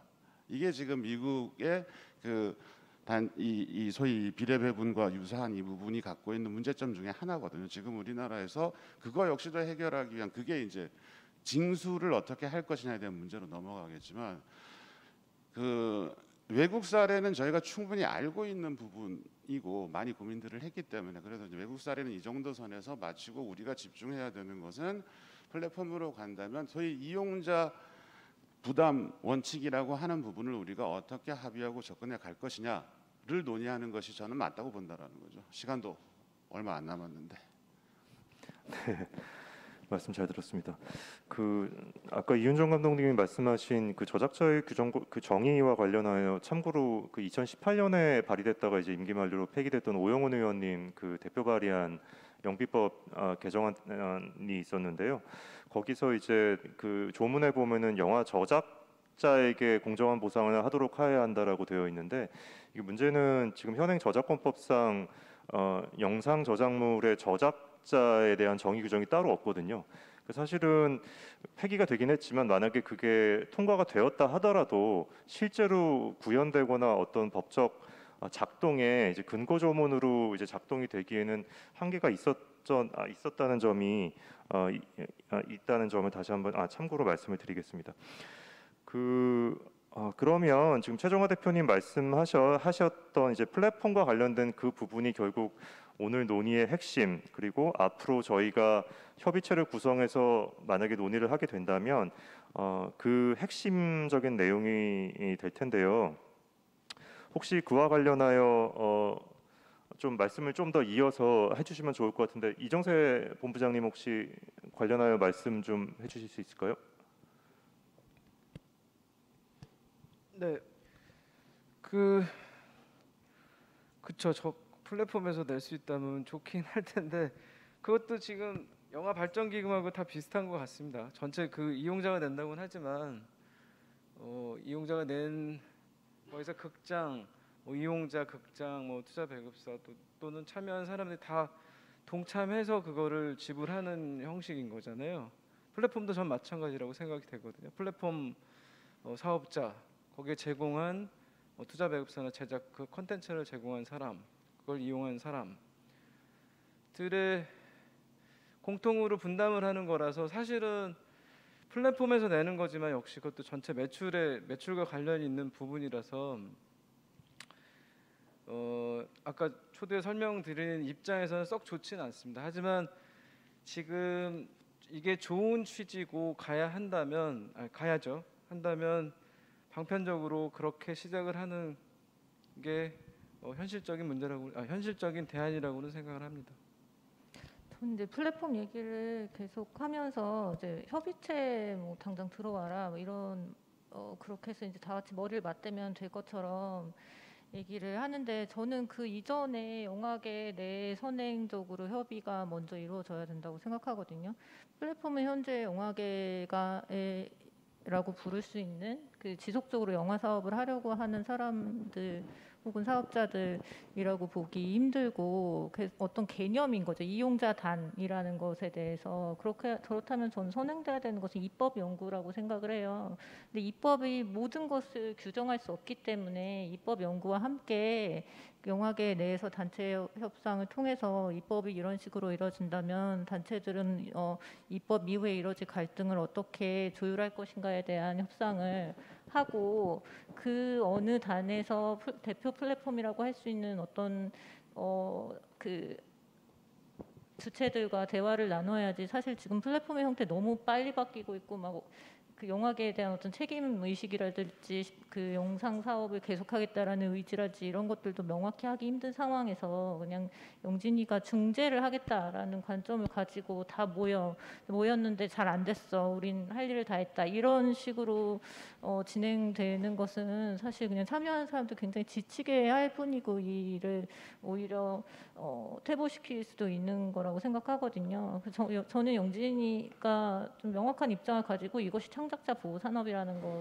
것의 관점에서 입법 연구를 먼저 시작해야 된다고 생각합니다. 네, 김병민 대표님.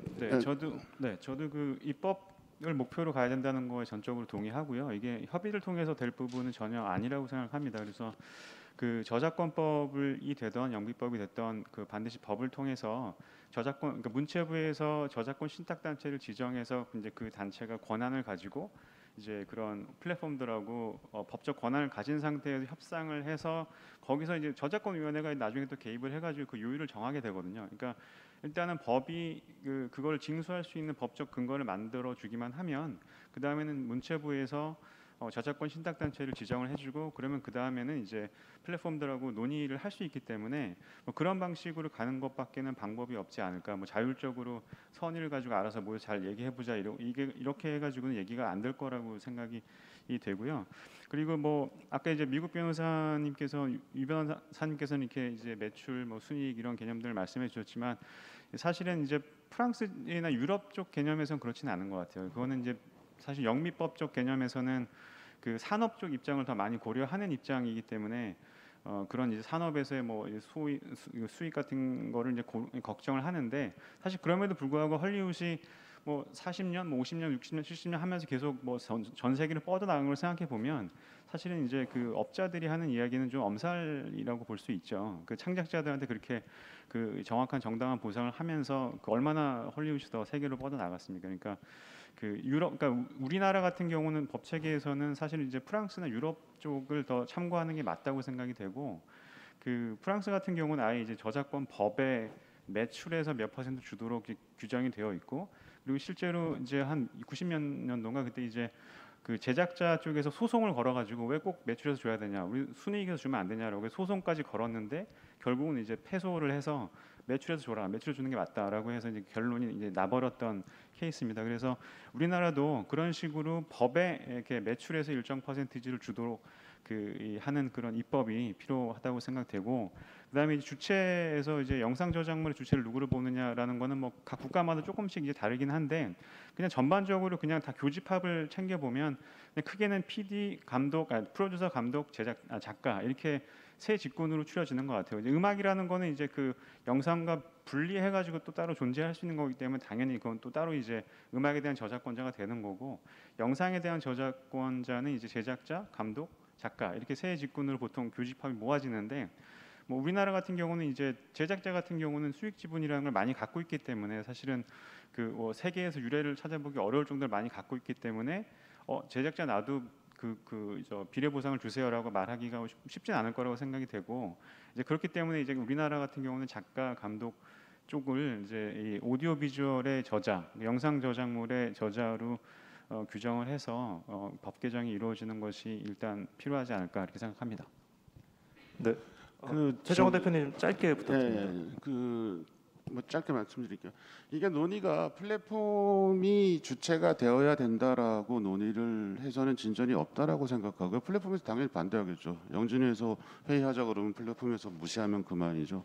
저희가 포인트를 이용자 부담 원칙이라고 하는 포인트를 정확하게 잡아서 그게 비단 영화에 국한되는 것이 아니라 플랫폼에서 상영되는 영상 제작물, 영화뿐이 아니라 것들에 대한 이용자 부담 원칙이라는 측면에서 접근을 해야 그것이 단순하게 영비법을 넘어서 어떤 그 법체계 입법으로 접근할 수 있지. 지금 이렇게 플랫폼한테 넘기자라는 걸로는 아시잖아요, 입법이 불가한 거. 그래서 포인트를 이용자 부담 원칙이다라고 하는 측면으로 수정할 필요가 있겠다라는 말씀드릴게요. 네, 알겠습니다. 아까 윤종 감독님 하신 말씀 중에 제가 이제 정리하면서 드렸던 말씀이었던 것 같은데, 이게 뭐 입법을 뭐 후순위로 하고 협의를 우선으로 한다라는 취지의 말씀은 아니었고요. 어쨌든 입법이라고 하는 게 결코 만만한 작업이 아니고 이제 시간이 오래 소요되는 문제이다 보니까 그거는 그거대로 추진을 하면서 그 관련자들의 협의 내지는 논의를 같이 진행해 보면 좋겠다는 취지의 말씀이었다고 말씀드리겠고요. 네, 근데 저는 그것이 되게 유기적인 것이라고 보여진다는 거예요. 입법 따로, 단체 협상 따로인 것이 아니라 입법을 같이 연구를 해서 그 입법안 이후에 벌어질 상황들에 대한 단체 협상을 구체화하는 방향으로 해야지 단체 협상으로만도 될 수 있을 텐데 뭐 이런 식의 그 꿈을 꾸면서 양쪽 트랙이 다른 길을 가게 되면은 결국 이제 참여한 사람들 진 빠지고 다 이제 이런 건 우리나라에서 안 돼 뭐 이런 얘기하면서 헤어질 게 근데 뻔히 보입니다. 이제 조금 개념 정리를 할 필요가 있을 것 같은데, 단체 협상이라는 거는 창작자가 이제 노동자 지위를 획득해서 노동조합이 됐을 때 노동조합으로서 단체 협상을 하고 수가 이제 안 맞으면 이제 파업까지 합법적으로 할 수 있는 걸 단체 협상이라고 하는 거고요. 우리나라에서는 창작자들이 이제 노동자 지위를 확보할 수가 아직 뭐 그렇게 안 돼. 저희는 자영업자이기 때문에 저희는 이제 법적으로 단체 협상이 불가능한 상태고요. 그렇기 때문에 이제 법을 통해서 징수할 수 있도록 이제 법을 규정을 마련해 놓으면 이제 문체부가 그 어떤 해당 단체를 저작권 신탁 업체로 지정을 해주고, 그럼 그 단체가 이제 그 저작권 위원회에서 그 받을 사람과 또 돈을 낼 사람들 다 모아놓고 요율을 몇 %로 하는 게 좋겠느냐 공청회나 여러 가지 이야기를 들어가지고 문체부 장관이 최종적으로 땅땅땅 몇 % 딱 때리면 이제 그게 이제 법적 이제 권한을 갖고선 그 신탁 저작권 신탁 단체가 이제 그 징수를 하게 되는 이제 그런 구조로 되어 있죠, 우리나라는. 네. 제가 용어를 좀 섞어서 썼는데, 그러니까 어쨌든 재단체 혹은 꼭 단체 그의 대표가 아니더라도 그 업계에서 이제 입법 과정에서 우려될 수 있는 사안들에 대한 이야기들을 들을 수 있는 곳이 영진이인 것은 맞기 때문에 이제 그런 방향에서 테이블을 마련해 주셔야지 사람들 모아놓고 이제 각자의 목소리가 동일한 정도의 그 지분을 가지고 합의를 이끌어내세요라고 하는 자리를 만들게 되면은 너무 힘들어질 것 같아요. 제가 불려갈 것 같은데. 막 생각만 해도 막 어떻게 할 수가 없어요. 가고 싶지 않다는 네네. 생각만 듭니다. 무슨 말씀인지 알겠습니다. 이게 뭐 모두 말씀드렸듯이 어쨌든 저희가 이번 추진단 논의 과정에서 오늘 지금 이 세션에서 얘기하고 있는 것이 가장 중요한 과제 중에 하나로 일단 잠정적으로 도출이 되었기 때문에 단순히 저희가 그런 지금 감독님 말씀하신 식으로 설계하거나 접근하지는 않을 것이고 좀 더 면밀하게 살펴보도록 하겠습니다. 지금 저희가 정해진 시간이 한 20분 정도 남았는데요.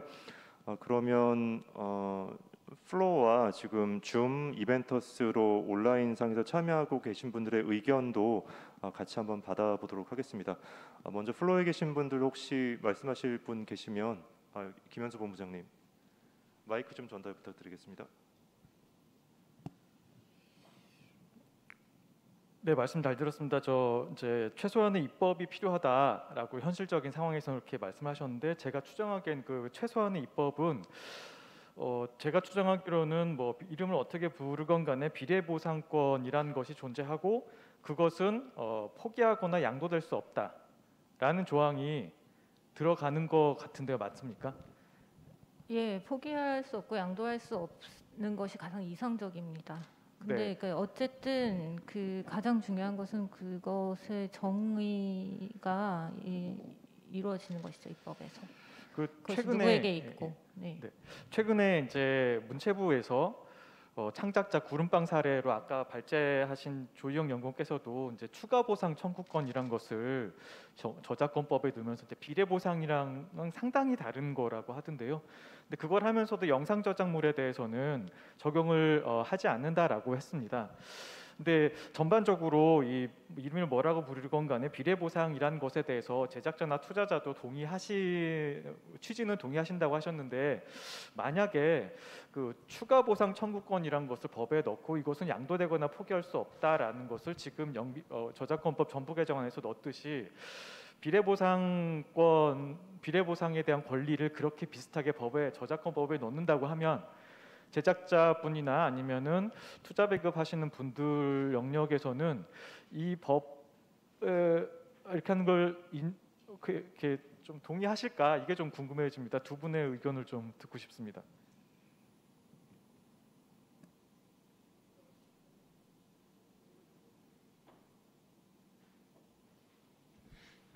비례보상 청구권이라고 하는 것을 입법을 할 때 이 비례보상 청구권은 양도할 수 없는 권리다라는 것이 들어간다라고 하는 건가요?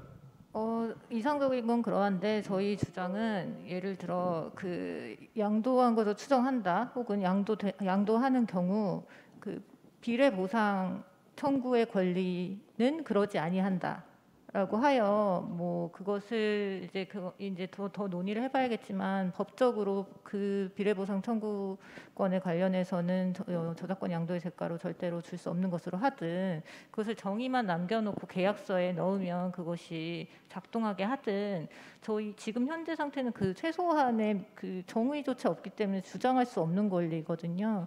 그래서 그 부분을 저희는 이제 합의를 통해 도출하려고 하는 것이죠. 근데 그 법에서는 잠깐 제가 잠깐 내가 이해를 한 것 같아서 그 입법에 대한 부분이 아니라 계약서 사항에서 그러한 부분들의 조항을 좀 확립하고 싶다, 이런 건 거죠. 근데 사실 이제 아까 말씀드렸듯이 이것이 그 CMO가 작동할 수 있을 정도로 많은 수의 작가와 감독들이 그러한 계약을 해야만 체계로서 작동할 것이기 때문에 사실은 이상적으로는 약자인 감독이 그것을 박앤의 대상으로 놓지 않도록 법에서 보장해주면 가장 아름다운 상황인데요. 그것에 대한 우려점이 있다면은 들어보고 규정이라도 하고 저희가 뭐 단체 협약을 통해서 하든, 예를 들면 영화계는 가능한데 영화계가 아닌 곳에서 문제를 일으킬 수 있다든지 뭐 여러 가지 얘기가 나올 수 있기 때문에 그런 이야기들을 좀 더 들어보고, 저희 그 창작자 입장에서는 당연히 그것이 법적으로 양도할 수 없는 권리로 보장되는 것이 좋습니다. 제작자 입장에서는 이게 입법 조항으로 들어가는 거에 대해서는 아마 반대할 것 같아요. 이게 이제 되게 핵심적인 그 권리가 그 법적으로 명문화된다라고 하는 부분은 이후로 발생될 수 있는 여파에 대한 걱정을 안 할 수가 없거든요. 그렇기 때문에 이게 법으로 들어가는 것에 대해서는 아마 대부분 반대하지 않을까라는 생각이 들고요. 그다음에 이 비례보상 청구권이라고 제가 이제 계속해서 이용자 부담 원칙이라는 거에 포커싱을 하자라고 하는 이유는 그나마 가능한 방법이 뭐냐라는 거에 대한 접근인 거거든요. 이거를 하는 김에 뭐 끝장을 봐라고 하면 이거는 10년, 20년 가도 한국의 영화 산업이 없어지면 없어지지 이게 절대 합의에 의해서 해결되지 않아요.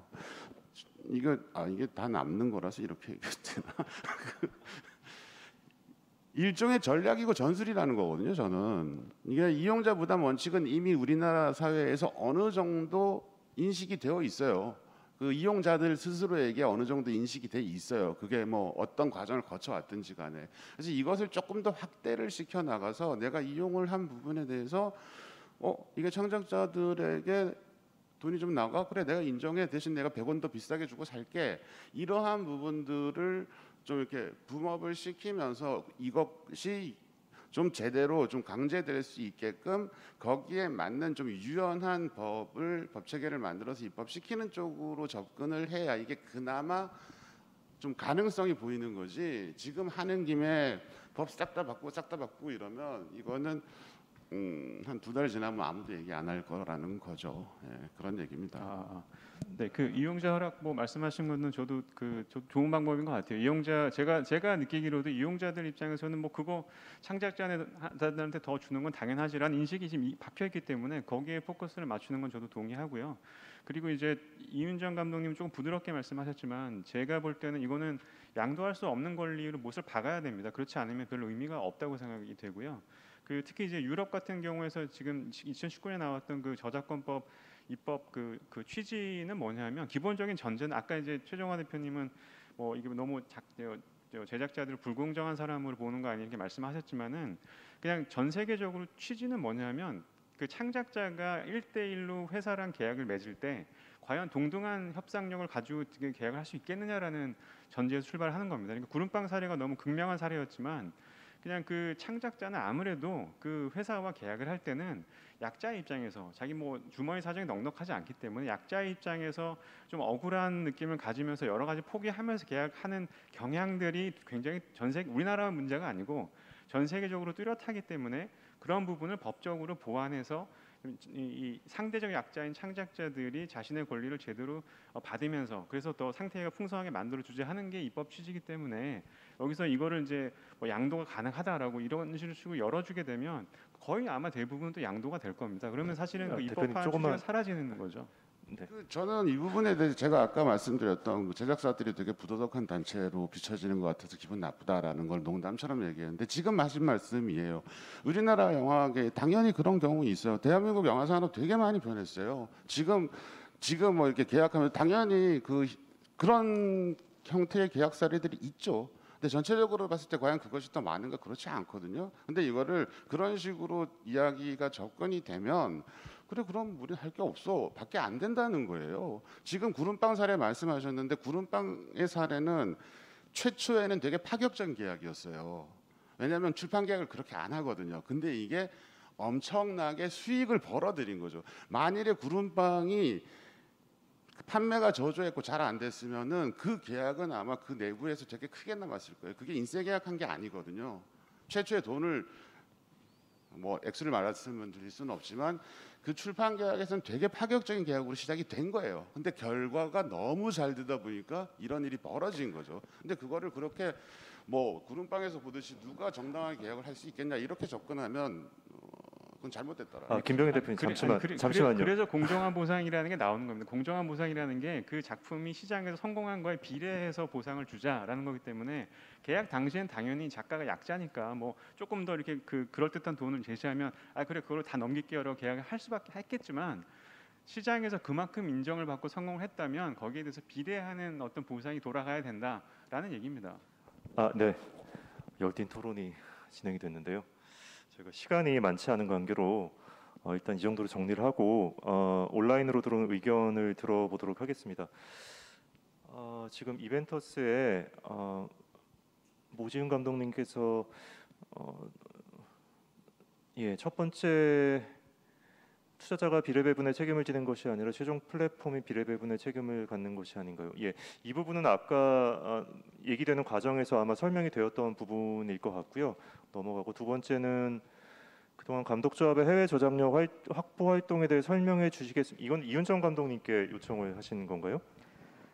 네. 이게 뭐 지금 당장 이제 가장 큰 이슈가 아닐 수도 있는데 세계가 어떤 식으로 변할지 몰라서 어쩌면 큰 이슈가 될 수도 있는 것이 이제 저희 아까도 계속 언급이 됐듯이 뭐 어떤 그 형식은 다르지만 이제 각국의 여러 나라들이 이 제도를 보장하고 있고 이것은 일종의 시장을 형성하고 있어요. 그래서 CMO 단체들이 이제 자기 나라에서 거둔 수익 자기 나라에서 다른 자기가 관리하는 지역이 아닌 다른 지역에서 만든 영상물이 자기 지역에서 이용된 것에 대한 그 보상금을 징수를 해서 다른 나라로 보내주는 이런 활동들을 하고 있고 그것이 이제 창작자 보호 활동 법적으로 보장된 창작자 보호 활동인 것인데 저희 우리나라도 이제 베른 조약에 가입을 해서 동맹국들과 함께 동일하게 저작자들을 보호하기로 약속을 하였는데 지금 이 상황에 의하면은 저희 이제 감독 조합 같은 경우는 이제 작년 재작년에 아시아 지역의 감독 작가 조합들과 이제 교류를 하면서 WNDW라는 세계 작가 감독 기구 와도 교류를 하게 되었고 이제 시사학에도 가입을 하여서 어떤 것이 가능하냐면 지금 사실 없어지고 있는 돈인데요. 몇 년 전까지만 해도 이제 이런 유럽 특히 유럽 남미도 마찬가지인데 이 공정한 보상 레뮤너레이션을 징수하는 단체에서 우리나라의 작품들이 자기네 지역에서 이용돼서 발생한 보상금을 징수해서 갖고 있었어요. 그리고 그것은 쓰지 못하도록 되어 있었고 그다음에 그거는 개인한테 주는 것이 아니고 단체가 요청했을 때만 줄 수 있도록 되어 있기 때문에 왜냐면 개인들이 그 행정 업무를 다 감당할 수가 없잖아요. 그래서 그걸 갖고 있었던 것을 알게 되었고 저희가 이제 그것을 계약을 맺어서 원래는 이제 상호 대표 계약이라는 것을 맺으면 이제 좀 더 많은 종류의 돈을 가져올 수가 있는데 우리나라에서는 지금 줄 수 있는 것이 없잖아요. 징수 가능한 근거가 없기 때문에 그래서 1차적으로는 이제 프랑스의 SACD와 일방 대표 계약을 맺어서 SACD가 자기들이 거둔 한국의 감독 작가 중 저희 조합원들의 사적 보상금, 사적 복제 보상금 랩이라고 하죠. 그것에 관하여 보상금을 지금 보내주었습니다. 저희가 1차로 정산을 했고요. 이렇게 되면 사실상 저희 이제 계약 국가들을 넓혀서 외국에서 이제 잠자고 있는 돈들을 받아오려고 하는데 사실 이 활동을 저희가 열심히 하면 상호 호혜 원칙에 의해서 저희가 불평등한 저작권 남용 국가로 되어 갈 것입니다.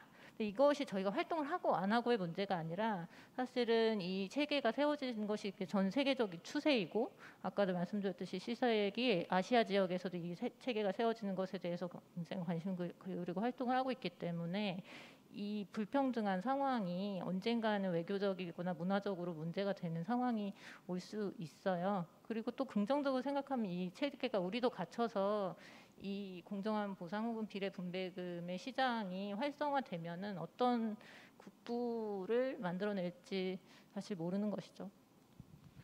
네. 고영주 대표님. 전반적으로 앞에 나와서 발언하신 분들 되게 공감된 얘기 많이 잘 들었고요.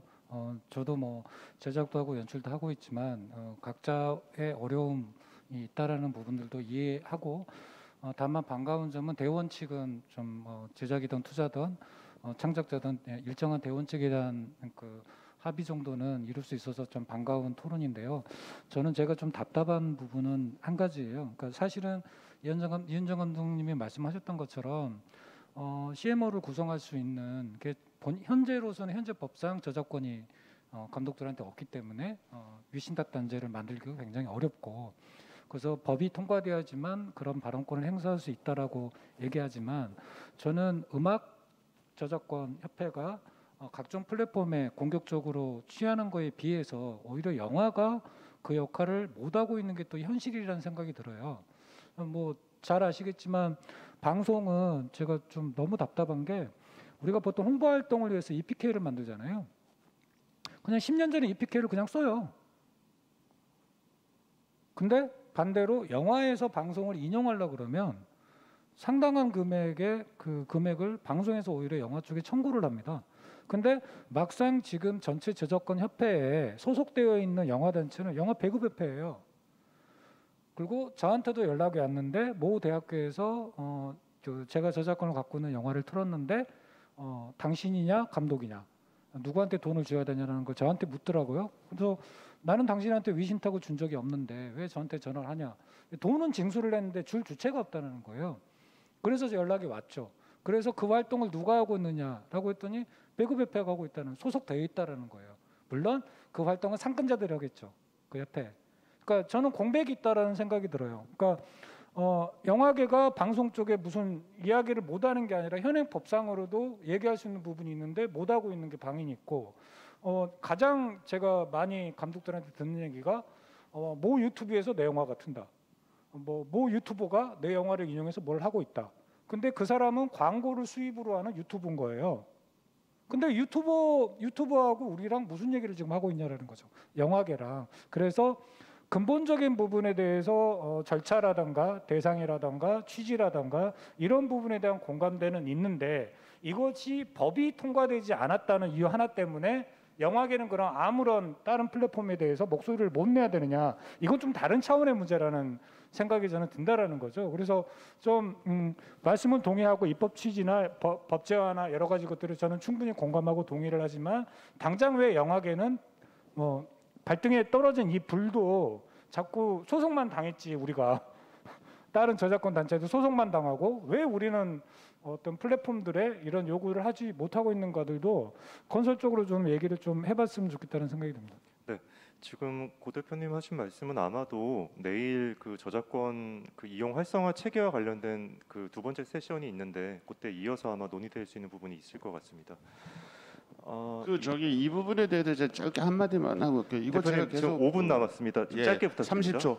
제가 이 부분에 대해서 계속 얘기했던 부분인데 이거 영화진흥위원회 안에 신탁 징수 파트를 만들어라라는 얘기 제가 몇 년 전부터 계속 하고 있거든요. 각 단체별로 각 파트별로 그거 하려면 시간도 걸리고 인력도 없고 아무것도 안 돼요. 그리고 이 신탁 이 업무라고 하는 게 자칫 욕심 부리기 시작하면 끝도 한도 없이 삐뚤어지는 그 곳이기 때문에 공적기관 신탁법상에 분명히 공적기관 할 수 있다라고 되어 있거든요. 그래서 영진위에서 그 파트 인원을 더 뽑더라도 해서 영상에 대해서 전방적인 징수 들어가야 된다 말씀드렸습니다. 네, 예, 짧게 부탁드립니다. 저도 영진이의 부탁을 드려요. 지금 저도 배급협회 소속사는 아닙니다. 근데 배급사들이 못 모이는 이유 가장 큰 이유는 그 대기업 담합 이슈가 있어요. 그래서 똑같은 니즈가 있으면서도 의견을 모을 수가 없습니다. 그래서 그거는 말씀하신 대로 영진에서 나서서 해주시면 저희는 적극 참여하겠습니다. 네, 잘하겠습니다. 이벤터스의 세 번째 의견 주신 거는 아마 저희 추후 논의 과정에서 잘 참고하도록 하겠고요. 혹시 줌을 통해서 질문 제기하신 분이 계실까요?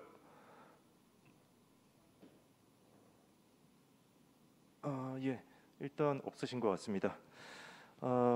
거의 2시간 동안 지금 열띤 논의를 진행해 주셨는데요. 저희가 마지막으로 이제 앞으로 이 주제와 관련하여 저희 최종 보고서의 내용을 정리해 나가실 그 조희영 수석연구원님께 오늘 논의 과정을 통해서 혹시 새롭게 그 얻으신 함의나 이런 부분들이 있으실지 말씀 여쭤보고 본 세션은 마무리하도록 하겠습니다. 네, 그동안 고민해 왔던 부분들을 다 확인할 수 있는 좋은 자리였던 것 같고 이 제도에 대해서 좀 모르셨던 분들도 좀 관심을 환기시킬 수 있는 자리가 되었으면 하는 데 의의를 두고 있고요. 일단은 이번 보고서에서는 여기에 대한 어떤 해결 방안이 명쾌하게 나올 수는 없을 것 같습니다. 하지만 주신 말씀들을 다 종합해서 어떻게든 공은 사실 영진이한테 돌아가야 될 것 같습니다. 그래서 좀 더 이렇게 좀 자원을 많이 투여한 추가적인 연구를 통해서 입법과 어떤 산업 쪽에서 입법이 되기까지 기다리지 않고 좀 해결할 수 있는 문제들을 유기적으로 잘 조금씩 단계별로 추진해 나갈 수 있는 방법들을 같이 고민해 보도록 하겠습니다. 오늘 토론 감사드립니다. 네, 말씀 감사합니다.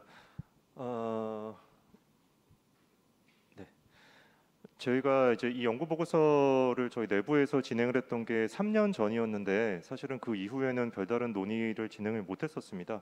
뒤늦게나마 이렇게 본격적으로 영화계에 본 이슈가 소개되고 인식을 같이 할 수 있는 계기가 되어서 굉장히 뜻깊다고 생각하고 뭐 여러분들 말씀해 주셨지만 저희 위원회가 해야 될 일들이 굉장히 많을 것 같습니다. 잘 준비하고 논의해서 진행하도록 하겠고요. 이것으로 그러면 그 포스트 코로나 영화 정책 추진단 정책 과제 포럼 두 번째 날의 모든 세션을 마치도록 하겠습니다. 늦게까지 참석해 주신 모든 분들, 특히 온라인으로도 참석해 주신 분들 감사드리고요. 저희 내일 1시부터 세 번째 날의 세션들이 시작이 됩니다. 그래서 오늘 참석해 주신 분들 내일도 잊지 마시고 같이 포럼에 함께 해 주시면 대단히 감사하겠습니다.